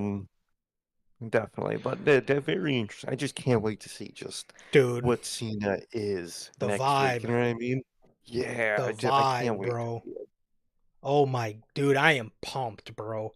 I am fucking pumped, man. But no, yeah, obviously, like Sir K said, this was obviously just something to catapult us into next week with seeing John Cena as a heel for the first time. What is he going to say? What is he going to do? What is he going to look like? How's he going to dress? So many questions. What's the theme song? What was his delivery on the mic gonna be? There's so Hmm. much, to look forward to next week, and man, I'm so pumped for next week, man. It's just crazy. It's gonna be the first time we're seeing a heel John Cena, um, you know, presentation. And I'm just really wondering what that theme song is going to be. I'm wondering if it's the Fear My Name song that he had hidden away in the vault that he created in 2012 for the original heel turn after the Rock match. So, man, it is very, very, very interesting, and I am very interested to see how this goes next week. And I am very pumped, man. I will be seated, bro. I will be seated, I man. really will be. I Which cannot wait. which What this time lead will we be seated? yes, this leads me perfectly into that is a great question, Sir K, because I have I have put something together for us US watchers for the International Raw times next week. I have put together this image that you see on your very screen. These are the Monday Night Raws, the next 3 Monday Night Raws coming up, and these will be their start times. So next week, March 17th, Brussels, Belgium, it will be 3 p.m. Eastern, 2 p.m. Central, 12 p.m. Pacific, or noon Pacific. The next week, the March 24th, Glasgow, Scotland edition of the show will be at 4 p.m. Eastern, 3 p.m. Central, 1 p.m. Pacific, and March 31st in London, it will be 3 p.m. Eastern, 2 p.m. Central, noon Pacific again. So these will be your start times for the American audience, as this was just a little something I wanted to put together just so you guys can save it or whatever you got to do so you're not missing these shows, man, because I know I will be seated. And Oh yeah. there will be a graphic that will be put out for us for Unscripted later in the week, where all of our Unscripted times we will still be live directly after Raw. So I will make a little graphic for us that just puts each start time for the next 3 Unscripteds that we will be doing on a Monday Hmm. following Monday Night Raw. So if Monday Night Raw starts about 2, it should probably end about 4:30. So we should be on here about 5 5. for that. So Yeah. I will make the official graphic, and that should be up later this week. And I'll play it for you guys again on Friday. But these are your start times for the American viewers or the viewers in the Eastern, Central, and Pacific time zones for the next 3 weeks of Monday Night Raw. So enjoy this graphic, screenshot it, do what you got to do, and hopefully you guys are able to catch the shows. So, yeah, Most that is definitely, man. I cannot wait. I love those start times, dude. Personally, love those start times, and I can't same. wait for those start times for Unscripted, dude. It's gonna be, dude, ending Unscripted with possible daylight still being out the window. It sounds like the most craziest thing to me, dude. Talk about being thrown off. Yeah. I swear to God, that's gonna be weird, but it's gonna be great. I cannot wait. 100%. 100%, man. So, yeah. So this was a great promo by Cody Rhodes, man. I just love just knowing that we're going to get to see the first presentation of a heel John Cena next week. Very, very, just all eyes on Monday Night Raw, man. And I'm so pumped for this, man. But good promo by Cody Rhodes, man. You know, as always. So, Truly. yeah, that is that. The next match is a number 1 contender match for Lyra between Bailey and Raquel Rodriguez. I don't. Like I said, man, the women's tag team titles are just discount mid card titles because they don't do anything tag team related, dude. Even though now they have women's mid card titles, so I don't understand, man. I really don't.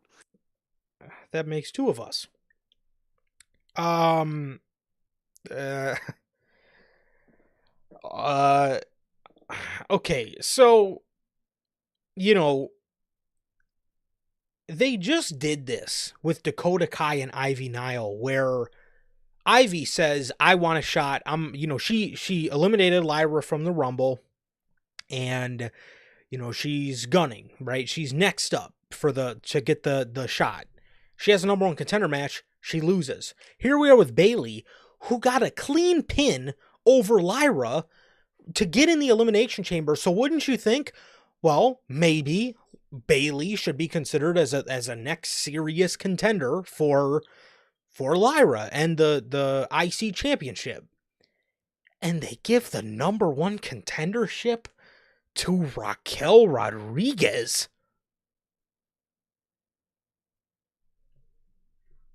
I don't.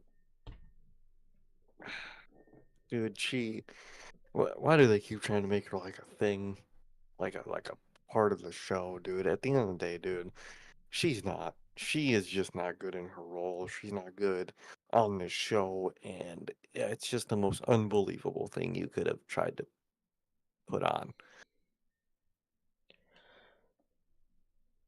What business does Raquel Rodriguez have in a fucking match for the Women's Intercontinental Championship?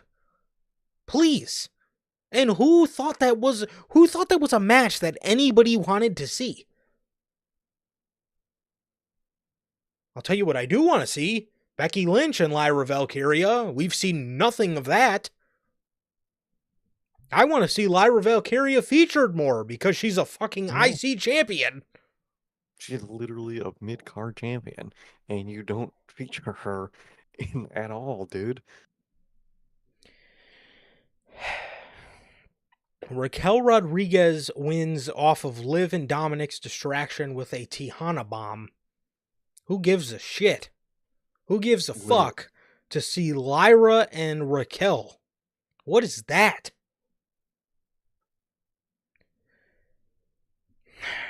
Makes no sense, dude.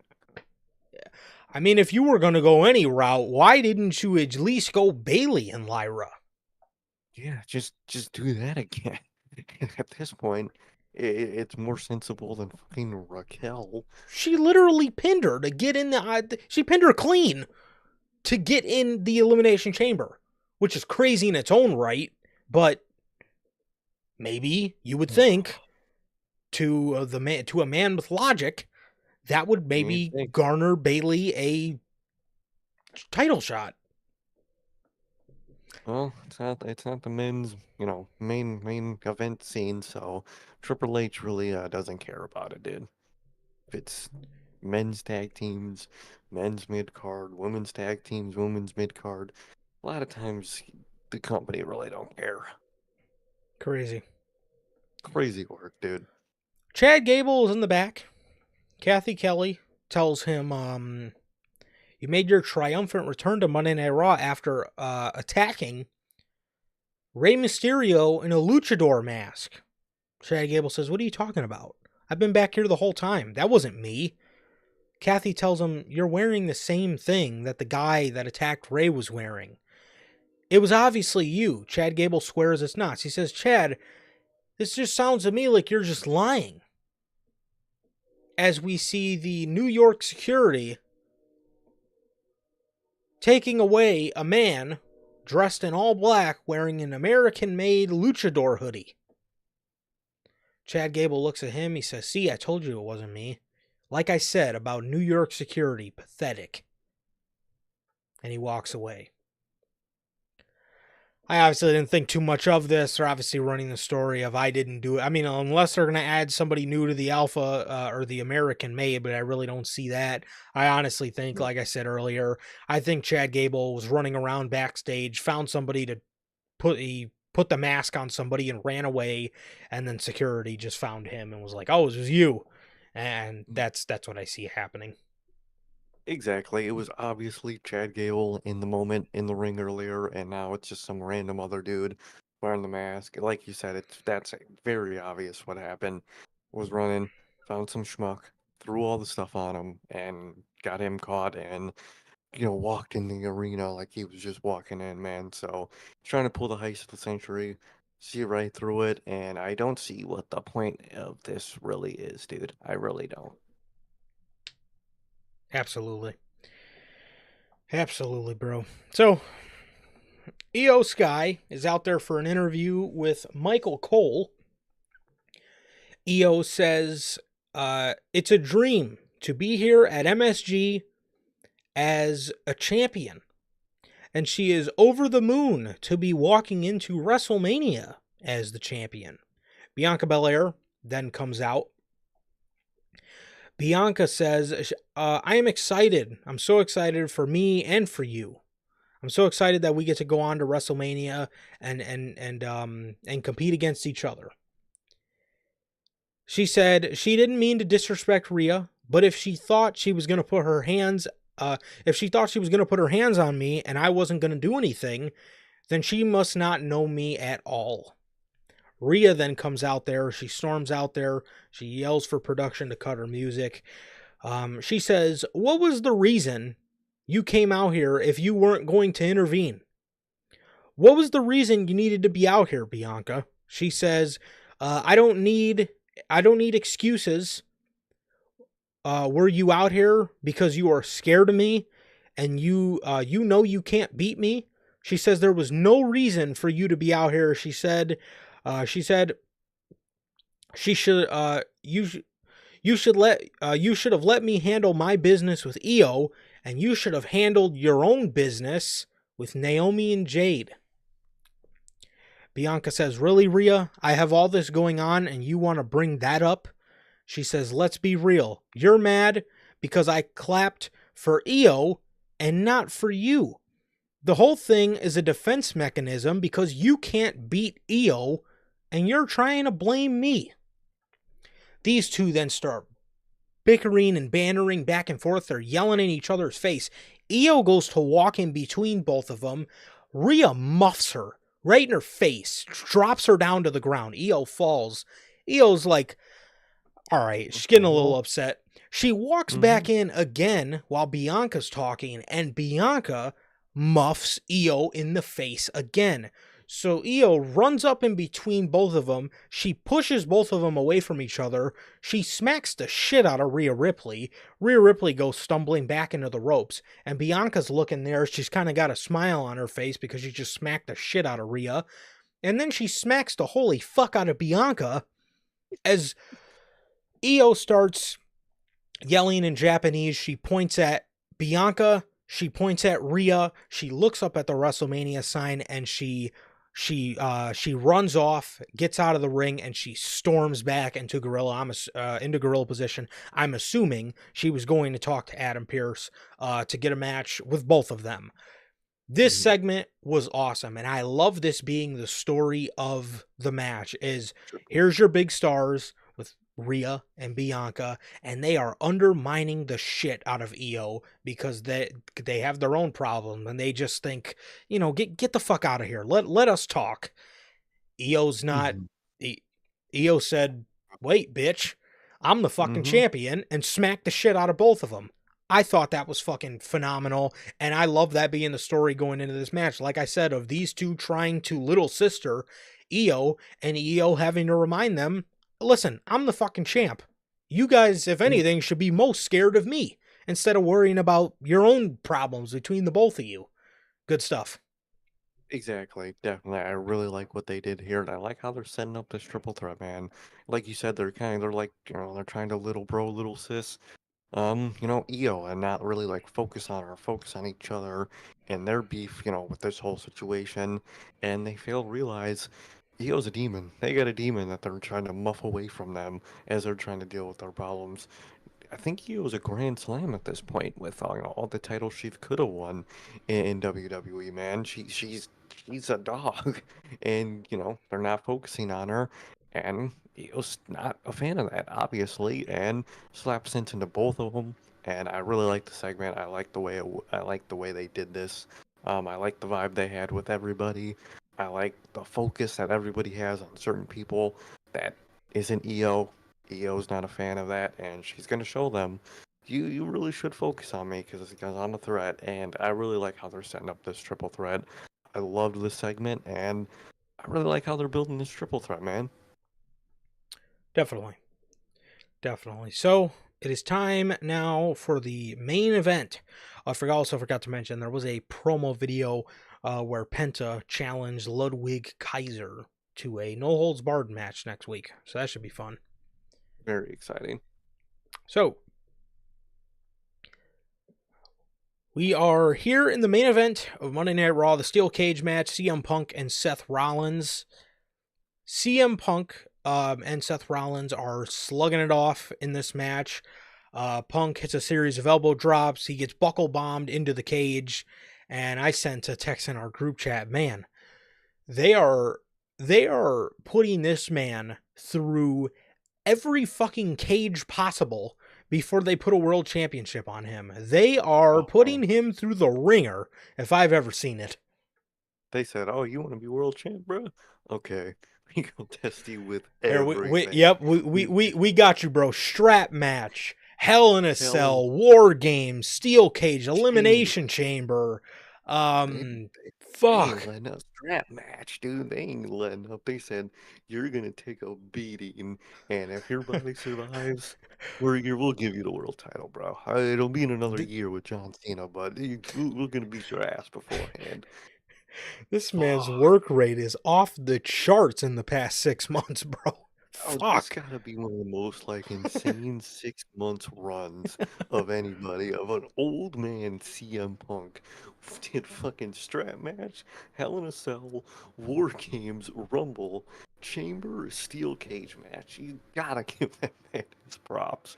Yes, God literally all this in the span of 6 months. From insane run. Yes, from September to now, to March. April it'll be 7 months, but to now in March, this has been 6 months of a fucking hellacious match after hellacious match. My God, they are. He is earning it, bro. That man is working his ass off, bro. I think he earned it like 3 matches ago. Yeah, I think I thought he earned it after Hell in a Cell. I mean, what the fuck? Yeah, I thought they Hell in a Cell was like, oh, he earned it. War Games was, the stamp of approval, and now you're just adding paperwork just for the fuck of it, man. God damn. Yes, they are. This man CM Punk is working his ass off, bro. He gets buckle bombed into the cage, and the way he was leaning up against, or the way he was laying up against the cage before they went to commercial, I was like, oh, this fucking poor guy. Oh, this man was going through it. He was, dude. He 100% was. So CM Punk then gets superplexed from the position of, he's kind of like draped over the top of the cage. He gets superplexed. The look on this man's face after he took that bump was, I am too old for this shit. These two then start slugging it off. They're throwing rights and lefts. CM Punk hits a quick GTS for a near fall on Rollins. Rollins picks back up the offense and gets Punk in an STF. The same move that incapacitated him at the Elimination Chamber. CM Punk manages to get his arm under Rollins' forearms and switch this around into a Anaconda Vice. He then hits Rollins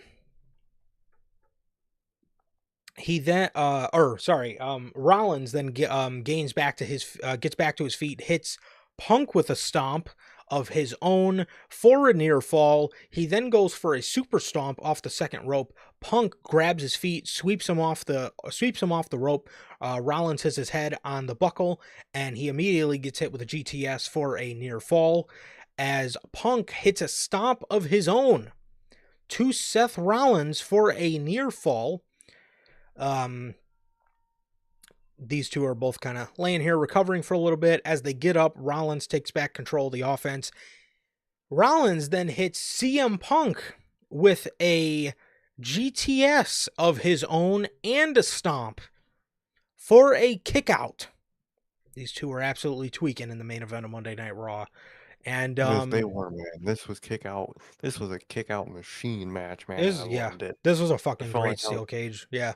This is great. I felt like I was watching a fucking NXT 2018 Gargano match with these kickouts, man. I loved it. Yeah, no kidding, bro. No kidding. So, Seth then realizes he could just so easily walk out the door. He then decides, no, I'm not going to do that. He climbs up to the second rope, hits CM Punk with a super stomp, and he is laying he's laying, or he's sitting up against the ropes, and he's staring at CM Punk's lifeless body as the door is open. Roman Reigns pulls Mhm. up. He grabs Rollins by his neck in a chokehold, pushes him, or drags him out of the ring, rather. Right here, the match is done. Rollins Mhm. won the match. So Roman Reigns, even though Cost. he didn't do it to spite CM Punk, cost CM Punk the match. Mhm. Which CM Punk was dead to rights anyway, but it is still something he could use because Yeah. he was, He could still say he could have had yeah, a final breath and God moment, yeah, you know. exactly. Either way, it is because of Roman Reigns that Seth Rollins won this match because he drug him out of the cage. Rollins then looks kind of scared or whatever, and he gets up to 2 Superman punches and a spear on the outside to Seth Rollins. Rollins then takes a curb stomp. Yes, Roman Reigns is getting in his bag here tonight. He hit a curb Yeah. stomp on Seth Rollins, and he goes for another curb stomp, and he looks to his right, and what do you know? There's CM Punk sitting up in the middle of the ring, and he's not sitting up on his own accord. He's sitting up because he's being held up by the Wise Man. CM Punk is being held up by Paul Heyman as Paul is in the ring checking on CM Punk. Roman notices what's going on, gets in the ring, and as CM Punk is basically to his feet, Roman grabs him, throws him at the cage a couple times, hits him with a Superman punch, spears CM Punk, and throws up the one as this is your triple threat. This is your WrestleMania match, and this is what very well could main event night one for WrestleMania is Seth Rollins, Roman Reigns, and CM Punk. As, man, this is very interesting. This is very interesting, man, because, obviously we all knew about the Paul Heyman factor. Where is Paul Heyman going to lie in this? And they immediately throw it right in front of your face. Oh shit, here's Paul Heyman helping CM Punk, the guy who eliminated Roman Reigns, cost Roman Reigns a shot to get his world title back. Mhm. And there Paul Heyman is helping him up. Now, what's interesting about this, didn't Paul Heyman tell Roman Reigns not to put his hands on CM Punk? That was one thing he asked him. And Mhm. didn't Roman Reigns agree to that? Because Paul told Roman, look, he's my best friend. That is very interesting. Mhm. It's very fucking interesting, man. I loved everything about this whole main event. I loved the match, dude. I mean, well, WWE steel cage matches used to be one of the most dreadful things ever, Oh, dude. It was someone trying to weasel their way out the whole match up until a third party found their way into the match when the whole point of the match was probably to keep that said person out, thus getting the person trying to weasel out the victory every time for years, dude. And what I loved about this match, dude, they didn't lock that door. That door was open most of that match, and neither guy cared because it wasn't about escaping the cage and winning the match. It was about fucking each other up, dude. That's the shit I loved. I loved just that moment that near the start of the match where the cage is open and they keep telling each other like, if you want, go ahead, go win it, go do it, and neither of them did it because they just want to just hurt each other that bad. That is a steel cage match, dude. And I yes. love that they finally nailed what a steel cage match is. I loved that detail. Door was open the whole match and neither guy cared. I loved that shit. Yeah. Um, and it just was a good ass match, dude. Of course, like we were joking about earlier, gotta put Punk through the through the course, bro. He's God. really earning that world title in a year. So, I mean, incredible match from these two guys, and I love the way they ended it, man. Um, the spot itself was a little obvious. I mean, Seth was kind of sitting in that corner for a little bit, and it got to the point I was just waiting for the pop from the crowd Yeah. when Roman showed up. That's when it happened. It took a little too long. If I had to nitpick anything, that moment took a little too long. Other than that, loved everything about it. Loved the way, Roman interfered, took out Seth, and I like how that cost Punk the match. Really like that detail. And the part I just didn't expect from this triple threat, man, was Heyman, dude. When it cut to that shot of Heyman, helping CM Punk up, Yep. trying to help his best friend, that's when it clicked to me. I was like, oh shit, that's what this triple threat's about. Did not expect that, dude. And I'm pleasantly surprised, dude. I love that element. I love the Paul Heyman element. And very curious to see where this develops. If the favor is going to come into play, what the favor was, what's Heyman's reaction to this, dude? Because like you said, the one thing he asked Roman was, "Hey, man, please just don't hurt Punk. Don't get too involved in Punk, man. As my best friend, I'm your wise man. But that, please don't, go like to that guy like that, man." And he didn't. He just beat the crap out of him just because, he was jealous. I mean, and at the end of the day, in a way, in Roman's mind, he has a right to be jealous. Heyman, Heyman's influence, changed the whole. Roman changed the whole trajectory of his career. Under Heyman's influence, and he just sees him just talking to one of his enemies in a way, just helping him up. It's gonna get to Roman, man, especially where his character's head is at. Love it, dude. I love all this. I cannot wait to see how this develops. I'm sure it's going to develop more on the SmackDown brand from what we know about CM Punk's dates and whatnot. So I'm very excited to see how this feud plays out, man. I'm very excited how all the pieces come together. The favor, what this ends up being on the WrestleMania card, if this is the main event, if this isn't the main event, and a call, CM Punk's whole goal this Mania was to be in the main event of WrestleMania, and maybe he still doesn't get that, and maybe it's because of all this. And either way, whatever we get, we'll see. As this feud develops, man. But very shocking direction I just didn't think about with this triple threat, man. And I was very pleasantly surprised, man. And I love the way they ended this, man. But what about you, man? What did you think about all this? Yeah, man, I thought so, I wasn't necessarily shocked by the involvement of Heyman. I was shocked by Anybody? how quick they gave us the involvement of Paul Heyman and CM Punk. I mean, literally, this is night one, I guess, of the full fledged triple threat build, and they threw that right in front of your face immediately. But again, like you were saying, man, what was most interesting to me here was what did we hear?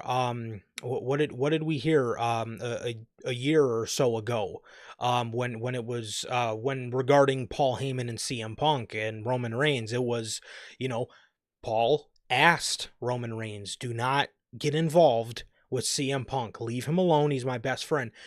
He walked right up to him. He walked right up to him, grabbed him by the back of his head, and threw him into the cage a couple times. Beat the shit out of Right. him right in front of Paul Heyman's face. And Mm-hmm. and I love that aspect, man. And obviously, Roman does have reasons to dislike CM Punk, and he has reasons, even recently, with Punk eliminating him from the Royal Rumble, to not like CM Punk. And then he sees Paul Heyman, you know, just Helping him. sitting there, just helping him, as if he didn't eliminate him from the Royal Rumble. So I could see every reason why Roman Reigns would be upset with Rollins and with CM Punk. So, um, it's going to be very interesting going into WrestleMania, because Punk's now going to feel some sort of way towards Paul Heyman because, dude, you just let your boy just do me like that. Mm-hmm. So that is also very interesting as well, and obviously the whole stuff with Rollins and Punk, Rollins and Roman, those feuds are well documented.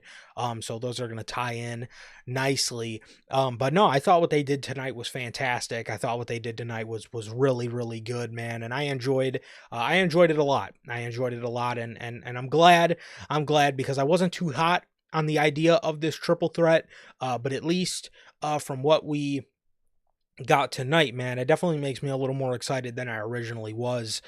So that is good. That is a great thing. And yeah, man, I mean, just a whole lot of possibilities, like I said, with Punk and with Punk, Heyman, and Roman. Man, I'm very interested to see just where all that goes and how Heyman acts towards Roman after what happened, and how Punk act towards Heyman and Heyman act towards Punk. So everything regarding that circle is very interesting to me, man. But yeah, it looks like Mm-hmm. these three are headed on a collision course to WrestleMania, man. So it is going to be exciting to see, and I wonder if they actually have this match main event. It should be I'm very interesting. curious. Mm-hmm.